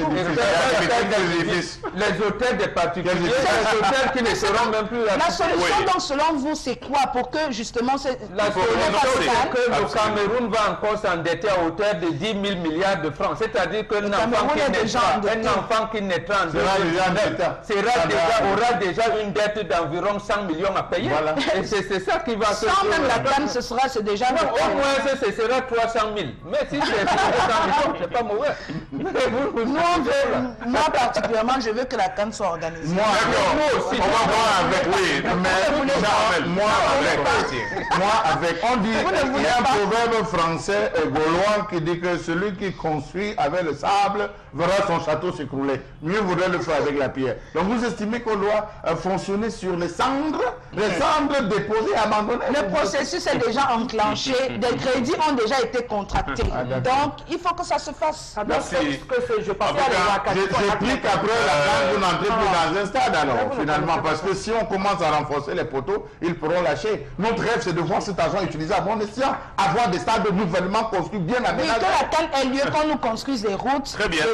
Des hôpitaux. Oui, peut-être que à cette finalement échelle. l'organisation de cette canne-là va participer à améliorer la qualité de notre championnat MTN Elite One, à améliorer la gestion également de nos différents clubs au Cameroun, ainsi de suite, ainsi de suite. Donc, allez, il n'y a pas de souci pour cela. Nous, on reste d'avis que nous souhaitons que demain soit meilleur pour le Cameroun et que finalement cette canne se tienne, que nous voyons pousser sur terre ces infrastructures qui vont certainement améliorer de manière visuelle l'image du Cameroun. Bon, Bengan, on va sortir de ce sujet-là pour revenir sur la gestion de ce stade. Pardon, avec vous essentiellement, parce qu'on va nous mettre la show, comme a dit Charles Armel, une show qui va disparaître 3 semaines plus tard. Il y a un directeur de ce stade-là, il y a toute une équipe qui doit se charger de l'aspect hygiène et salubrité dans ce stade, mais c'est Charles Armel qui le disait encore il y a quelques secondes que certains locataires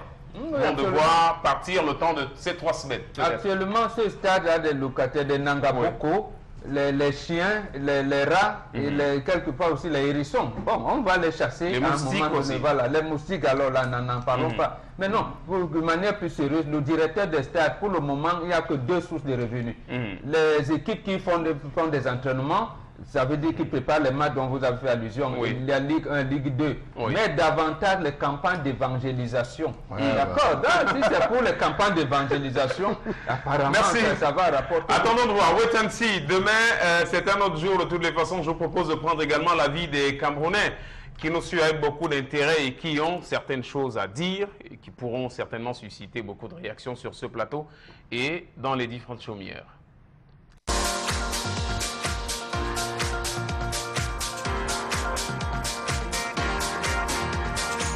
Pour ce qui est du développement et du progrès pour notre pays, il serait mieux que les jeunes travaillent, qu'ils aient de l'emploi. Parce que c'est des gars qui ont été à l'école, mais à partir du moment où ils sont au chômage, comment notre pays peut se développer? Il serait mieux qu'ils soient en train de travailler. Parce qu'à partir du moment où ils travaillent, le pays se développe. Ils ont été à l'école, ils sont intelligents, ils sont jeunes, ils ont de l'énergie. Donc il serait mieux que la jeunesse trouve du travail. Il serait mieux que la jeunesse soit employée pour que notre pays se développe. Et qu'on développe aussi le secteur agricole pour que les produits produits par notre pays soient consommés et d'autres exportés même pour que les devises entrent au pays.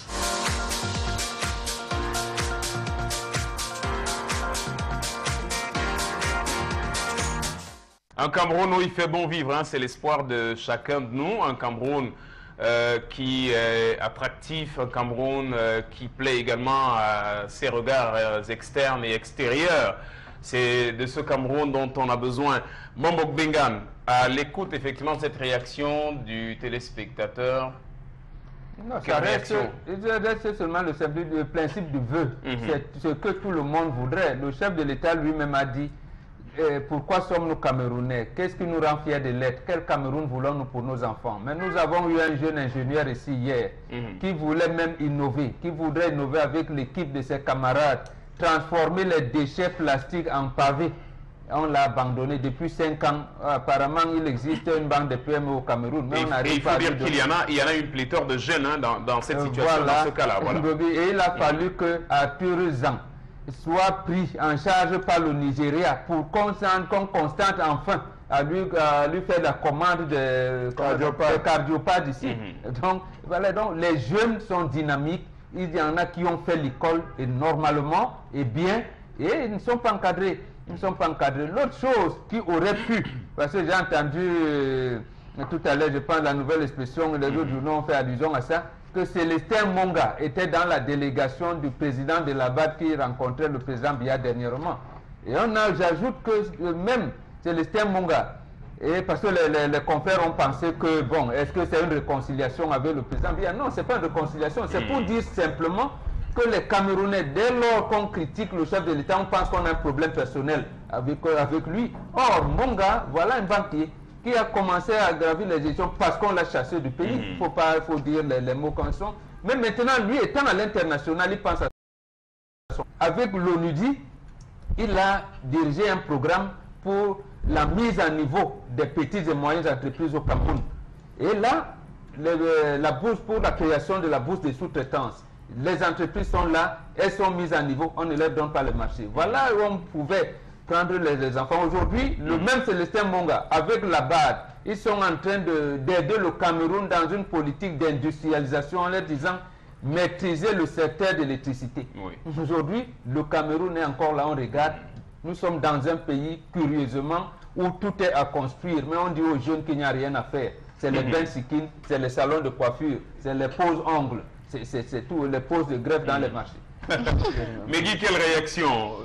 Un problème de gouvernance, malgré les aspirations des uns et des autres sur les questions d'intérêt général, on a l'impression que les pouvoirs publics ne semblent pas entendre le cri des citoyens camerounais. Mais oui, la mission première des services publics, justement, c'est de travailler dans l'intérêt commun général. Mais au Cameroun, on a l'impression que c'est l'inverse qui est fait, où chacun ne prie que pour sa chapelle, chacun ne pense qu'à sa bouche, à son ventre. C'est dommage. Notre compatriote a parlé justement de cette préférence qu'il a, que désormais on donne plus d'importance à nos produits en termes de consommation qu'à ceux qui viennent de l'extérieur. C'est un réel problème. Où nous-mêmes déjà, citoyens camerounais, on estime que c'est ce qui vient d'ailleurs qui est meilleur. C'est pour ça qu'on revient tout le temps sur ce plateau, sur le changement des mentalités. Il faudrait que les Camerounais, c'est-à-dire sur plusieurs paliers, essayent de changer de mentalité. Croire que c'est ce qui vient toujours de l'extérieur qui est meilleur. Vous avez le riz qu'on produit au Cameroun. Dans les grandes surfaces, vous allez voir ce riz-là. Vous allez voir le riz thaïlandais, les riz parfumés qui pilulent dans nos grandes surfaces.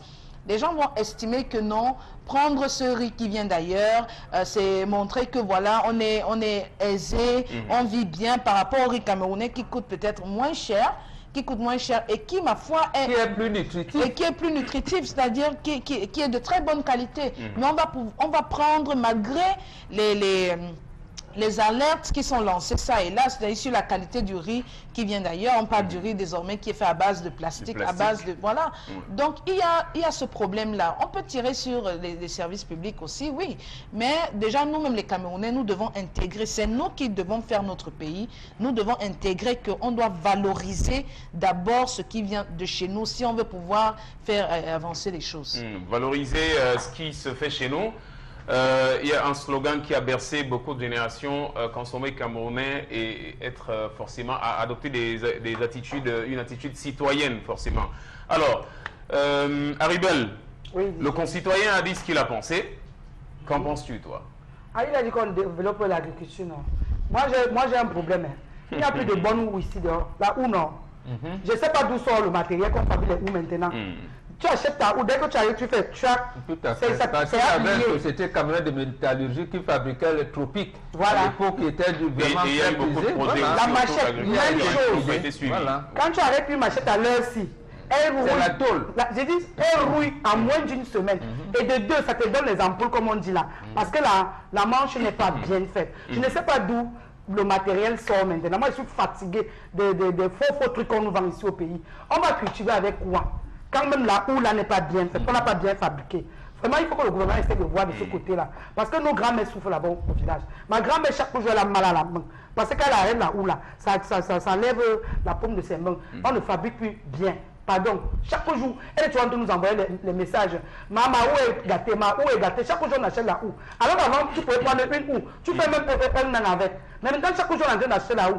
Il faut que le gouvernement essaie de voir le côté là. C'est grave. Heureusement, Haribel fait bien de lever un autre pan de voile, parce qu'on parle de la qualité qui viendrait pour la plupart de l'extérieur, mais par contre, elle part de houe et de machette, je crois qu'on en fait sur place. et qui sont de très mauvaise qualité. C'est vrai qu'ils sont de très mauvaise qualité, mais dites-moi Didier Patrice, qu'est-ce qui est original au Cameroun? Le CD? Mais il y en avait. Il y en avait la même. Il y avait la longue machette, les bonnes. La peinture. Qu'est-ce qui est original à l'heure où on parle au Cameroun? C'est la fluidité des uns et des autres. Qu'est-ce qui est original? Il n'y a rien d'original. Je ne sais pas quoi faire, quel est le rôle de la Nord, parce que je peux être même le guide de la Nord. Si à l'heure d'aujourd'hui, ils n'ont pas la possibilité de voir, pour leur dire, voici des secteurs, voilà les secteurs, voici. Les gens sont en train de se faire des milliards. Et que dire de la corruption alors? Les gens sont en train de s'enrichir sur le dos des pauvres. Que vous allez en Galemendouga, que vous allez à Gossas, que vous allez à Barbézé, que vous allez à Yos, que vous allez à Bonis, que vous allez de ce côté de, comment on appelle ce quartier que j'aime bien, du côté de l'Est, le nom va me revenir, que vous allez à Esse, que vous allez à Sa, que vous allez à Hawaï, vous allez vous rendre compte que ce sont les pontes du régime qui ont les meilleures terres. Que vous allez ici dans l'Uncam, à partir de Mangoulé, vous traversez toute la zone de Mangoulé, 33, 34, 37, 36, 37, vous allez vous rendre compte que c'est les mêmes. Quand vous allez dans la zone de Longas, la zone de Lombadjek, vous allez vous rendre compte que le macabo, les gros macabos qui sont là-bas, ça ne soit pas pour venir sur le marché camerounais, ça va en Guinée équatoriale. Qui est derrière, ce sont les pontes du régime. Vous envoyez les enfants où? Cultiver sur combien? 1000 mètres carrés? Cultiver sur combien? 1 hectare? Que même on parle de cacao-culteurs dans un pays comme le Cameroun. Les cacao-culteurs, celui qui a le plus grand, à 2 hectares, il cultive son cacao sur 2 hectares, ça va lui donner quoi? Mais quand on dit qu'on veut envoyer les jeunes dans la culture, on ouvre la politique agricole au Cameroun. Les projets qu'il y a eu autour de la culture. Il a fallu qu'on soulève la question pour que le ministre de l'Agriculture dise qu'il a dissous 15 projets. Voilà. Quel projet? C'est en quelle année qu'on vient de dissoudre des projets qui avaient déjà été initiés et dont le financement avait déjà été... Ah, vraiment. Allez, merci. De toutes les façons, on en rit. Pourtant, devrait-on peut-être en pleurer? Meggy semble croire que l'avenir est plutôt, en tout cas, se montre radieux peut-être pour le Cameroun, encore qu'elle semble nourrir l'espoir. Je n'ai jamais dit ça. Non, je n'ai jamais dit ça. Ne me faites pas dire ce que je n'ai pas dit, ça je n'apprécie pas. J'ai dit qu'on doit rester positif. Je ne suis pas, ça ne veut pas dire que je pense que l'avenir est radieux, mais on doit être positif pour pouvoir travailler à ce que cet avenir soit radieux. D'accord, et que les mécanismes politiques permettent également que les uns et les autres travaillent, s'attellent à travailler pour que cet avenir-là soit finalement radieux. Mais lorsqu'on vient à constater, Meggy, qu'autour de nous, tout est fait pour que les choses aillent dans le sens ce que nous faisons sur ce plateau, à décrier, à essayer d'apporter notre pierre à un édifice qui est notre pays, c'est déjà être positif. Pouvoir penser qu'en décriant, en incitant les gens à changer de mentalité, ça pourrait amener les uns et les autres à sauver notre pays. Je vous prends un cas assez simple. Nous avons décrié pendant des jours et des mois le phénomène du bâchement, ce qu'on appelle la surcharge des mototaxis. Chaque jour, on ne cesse dans les chroniques faits divers à démontrer les accidents faits au niveau des motos. Dans l'hôpital à Kentini, il y a un pavillon appelé pavillon Motoben Sikin, où les gens se retrouvent. Est-ce que vous ne pensez pas que ça pouvait suffisamment éclairer la lanterne du ministère du Transport pour qu'ils puissent prendre une décision qui devrait être applicable à empêcher la surcharge des motos? Non. Je vais être positif. Merci. Je propose justement que nous nous arrêtions le temps d'une seconde pour respecter en fait notre devoir également, qui est celui, l'un des plus importants, accueillir nos invités qui nous rejoignent sur ce plateau, parce que nous recevons African Shopping Complex International, que nous allons découvrir après ceci. African Shopping Complex, la beauté africaine.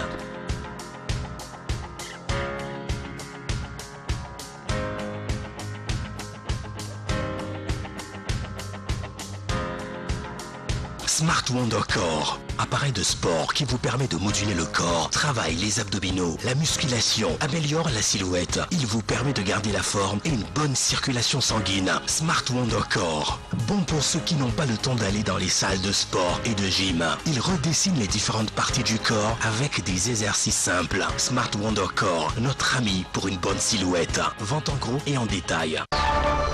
African Shopping Complex, la beauté africaine.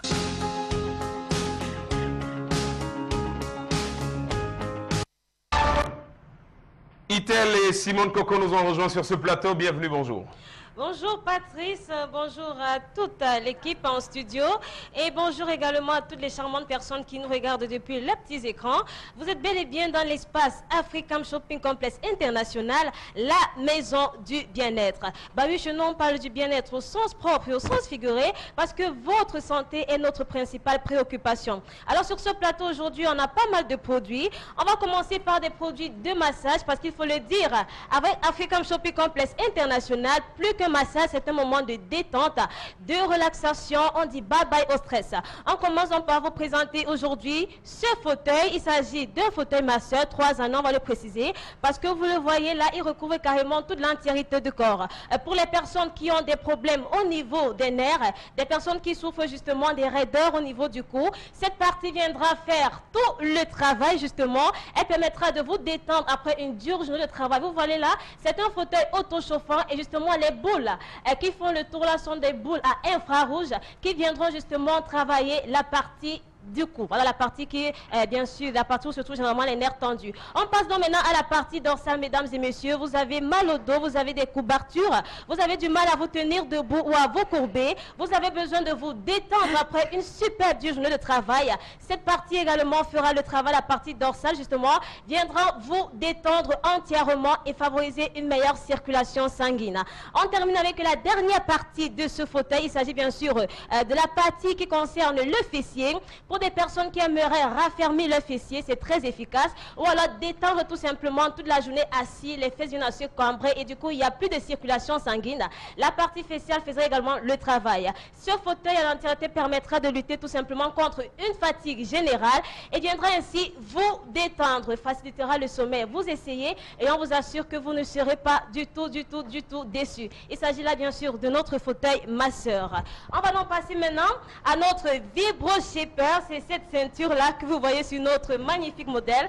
Le temps, bien sûr, que les caméras vous le proposent. Et cette ceinture dans le Vibro Shaper est adaptée aux hommes et aux femmes. Parce qu'on a l'habitude d'entendre les hommes dire, bah non, c'est une ceinture, donc forcément, c'est pour les femmes. Bah non, toute cette partie qui contient de la graisse, pour les hommes qui voulaient vous débarrasser de la graisse au niveau du ventre, vous portez tout simplement votre ceinture. Comme vous le voyez là, l'effet de vibration viendra ainsi brûler les graisses contenues à cette partie. Il ne s'agit pas seulement du ventre. Il y a des femmes qui aimeraient raffermir le fessier ou encore leurs cuisses. Cette ceinture fera tout le travail. Vous avez une télécommande qui est adaptée et qui permettra de la réguler suivant votre convenance.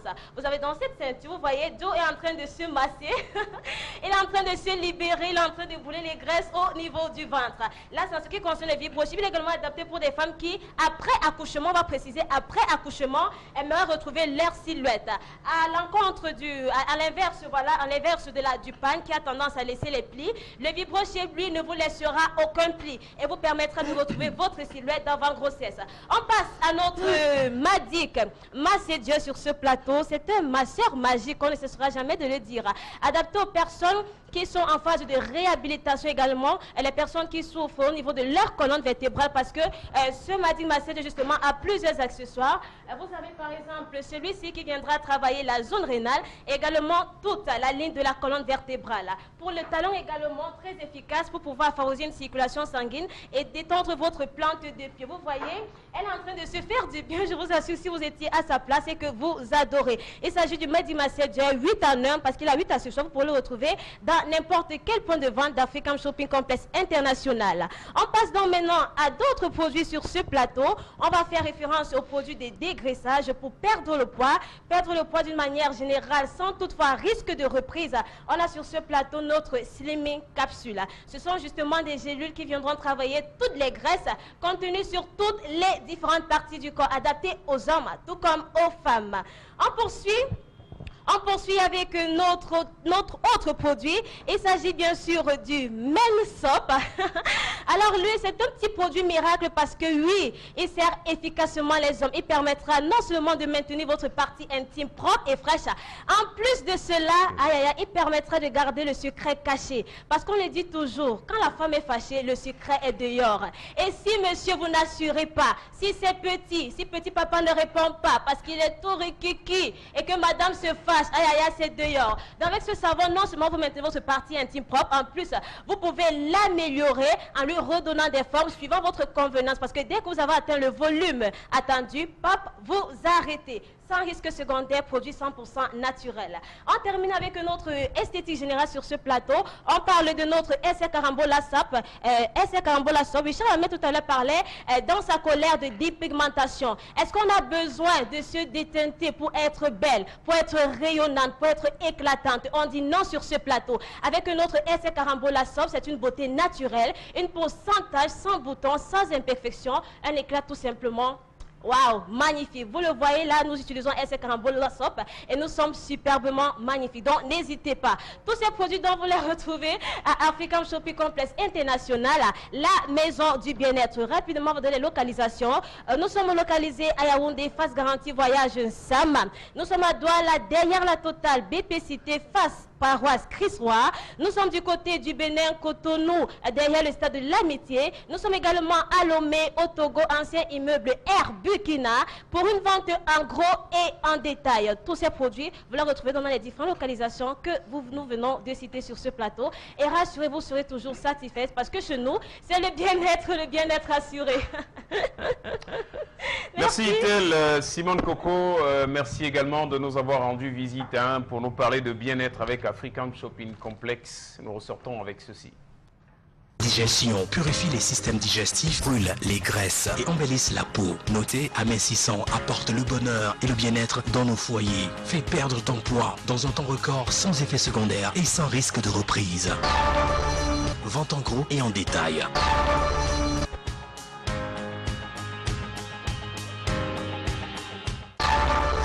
African Shopping Complex, la beauté africaine. Retour sur ce plateau avec le panel Chalarmel, Megui, Mbombog. C'est pas désormais, c'est un produit qui date depuis des années. En fait. Et lorsque l'autre personne se retrouve en sureffectif et qu'on continue à recommander afin qu'il maintienne son poste, qu'est-ce qu'il fait? Il prend. Voilà. Et lorsqu'il prend, il est obligé de l'affecter à un endroit et mettre sur pied une politique pour qu'il puisse avoir le salaire et qui forcément va se retrouver soit à la corruption, soit à l'arnaque des usagers. Voilà ce dans quoi on se retrouve aujourd'hui. Et à Lino Maké, depuis Kumba, les Camerounais doivent penser à l'autoconsommation car ces produits qui viennent de l'extérieur ne sont pas mieux que ceux de chez nous. Oui, et maintenant où il n'existe plus de barrières douanières, c'est la douane qui a le retard de protéger l'espace économique du pays. Et à quoi donc une huile produite à l'étranger devrait coûter plus cher que les huiles produites ici. Mais malheureusement, ce n'est pas le cas. Une huile produite à l'étranger devrait coûter plus cher. Plus cher, oui. Mais c'est ce qui... plus que paye les gens, mais non, ce n'est pas le cas. Ah bon? Malheureusement, oui. Ah oui? Les huiles, absolument. Les quelques huiles importées, je parle de l'huile de ménagère, importée coûte moins cher. D'accord. Un autre message à propos de l'histoire de la colère de Charles Armel, c'est le choix de tout un chacun. C'est la même chose que de décider de consommer du sucre et pourtant on sait que ça peut tuer et être nocif pour la santé. Le tabac les gens aussi. sont au courant de tout. Le tabac aussi, c'est au courant de tout. Oui, les gens sont au courant, même quand vous avez des discussions sur la toile, vous voyez des filles qui disent qu'elles savent, mais que c'est leur choix. Voilà. Elles assument, chacun est libre de faire de son on parle corps. de liberté. Et voilà, justement. Du coup, je pense qu'il devrait y avoir une séance des campagnes de sensibilisation autour de ces différentes questions, parce qu'il faut qu'on en parle pour que les gens comprennent le bien fondé d'une certaine action. Donc voilà cet autre message qui nous dit donnez-nous s'il vous plaît le nom d'un riz camerounais. Bien. Du riz camerounais. Le riz de Ntonga, non? Voilà, il y en a le riz sèmerie et tout. Effectivement, c'est ça le problème véritable, c'est qu'on n'a pas vulgarisé ça. On a fait comme Tout si à le fait. Cameroun ne produisait pas du riz. Pourtant, on produit du riz. Il y a l'extrême nord, il y en a à Tonga. Et on devait en produire à Sanchou, mais le chef de l'État n'a pas voulu. C'est tout. La suite des messages, Megui. Alors, cet autre message, c'est pas... Attends, non, excusez-moi, il est très mal formulé, trop d'abréviations. Donc, c'est l'occasion de dire à nos téléspectateurs de formuler correctement les phrases, voilà, pour nous permettre de lire plus facilement vos SMS. Cet autre message qui nous dit, donc, les instituteurs sont très marginalisés au Cameroun. Pourtant, pourtant on les qualifie d'enseignants de base. Alors le Ngomna et ses dirigeants doivent comprendre que la valeur qu'ils donnent à la fondation des grands immeubles qu'ils détournent les fonds publics pour construire, ces enseignants de base ont la même valeur. Absolument, tout le monde le sait. Chacun de nous se rappelle au moins de 2 ou 3 maîtres de l'école primaire, y compris ces enseignants, mais ils les ont abandonnés pratiquement. Là, la gouvernance est encore indexée à ce niveau. Oui, absolument. Comment vous avez toute une école, toute une jeunesse à former et vous ne recrutez pas les enseignants du primaire et maternel? C'est quand même inadmissible. Alors je voudrais, merci de parler du riz camerounais, je voudrais abonder dans votre sens pour dire que notre État aurait mieux fait d'appuyer la production du riz que d'investir des centaines de milliards dans les stades de foot qui ne sont finalement pas rentables. Voilà le Cameroun qui dépense plus de 500 milliards par an pour l'importation du riz alors qu'on pouvait le produire sur place. C'est du gâchis. C'est pas croyable. C'est du vrai gâchis. Je suis d'avis. Je partage cet avis de toutes les façons. D'accord.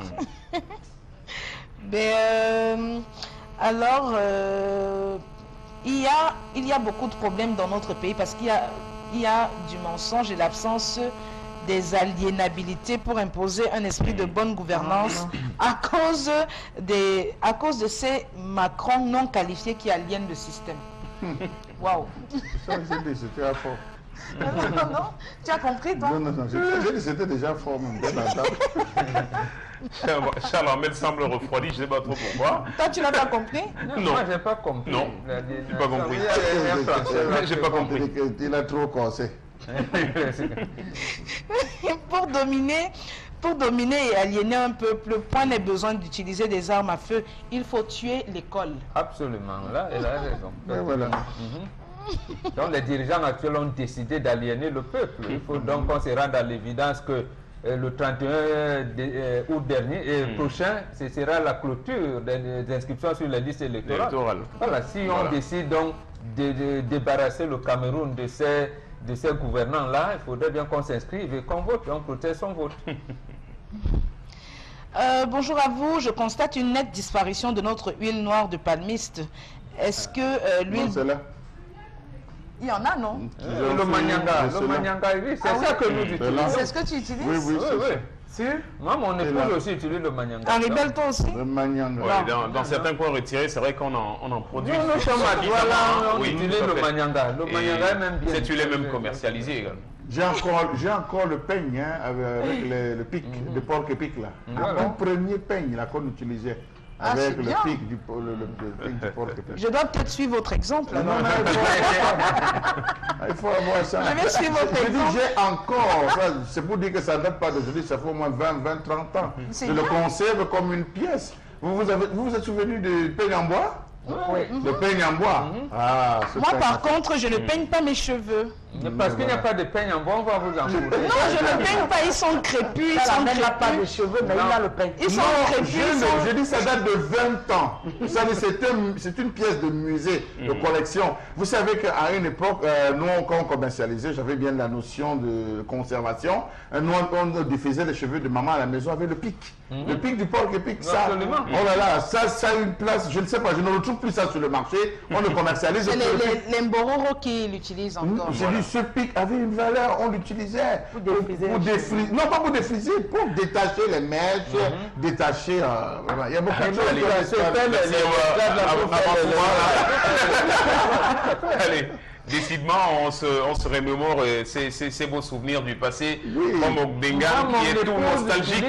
Non, pas nostalgique, puisque mon épouse utilise encore des choses. La dernière fois dans le lait. Oui, elle utilise le manyanga. Est-ce que vous savez qu'à l'heure actuelle au Nigeria, le fer à vapeur, le fer à charbon a été révolutionné. C'est-à-dire on a changé le mécanisme qu'on avait avec les 2 trous, les multiples trous qui brûlaient, qui faisaient brûler les habits. Il y a un jeune ingénieur qui a remodélé, il a plutôt mis les fenêtres vers le haut, les petits trous d'aération vers le haut. Mais je vous assure, sa concurrence, le fer électrique. C'est bien, on coupe l'énergie électrique comme on peut. C'est même bien de ramener ça. La preuve, on merci de permettre à Megui de nous rendre ces quelques derniers messages que nous avons reçus aujourd'hui. Voilà, je pense que ce sera très difficile. Hein. Par exemple, on voit que nos artistes africains passent tout leur temps à faire des éloges aux filles claires et pas les noires. D'accord. Allez, c'est sur ce que nous mettons un terme à cette édition du jeudi. Merci de nous avoir suivis. Nos programmes se poursuivent sur Equinox Télévision. La suite du 10-12, c'est demain, 10h.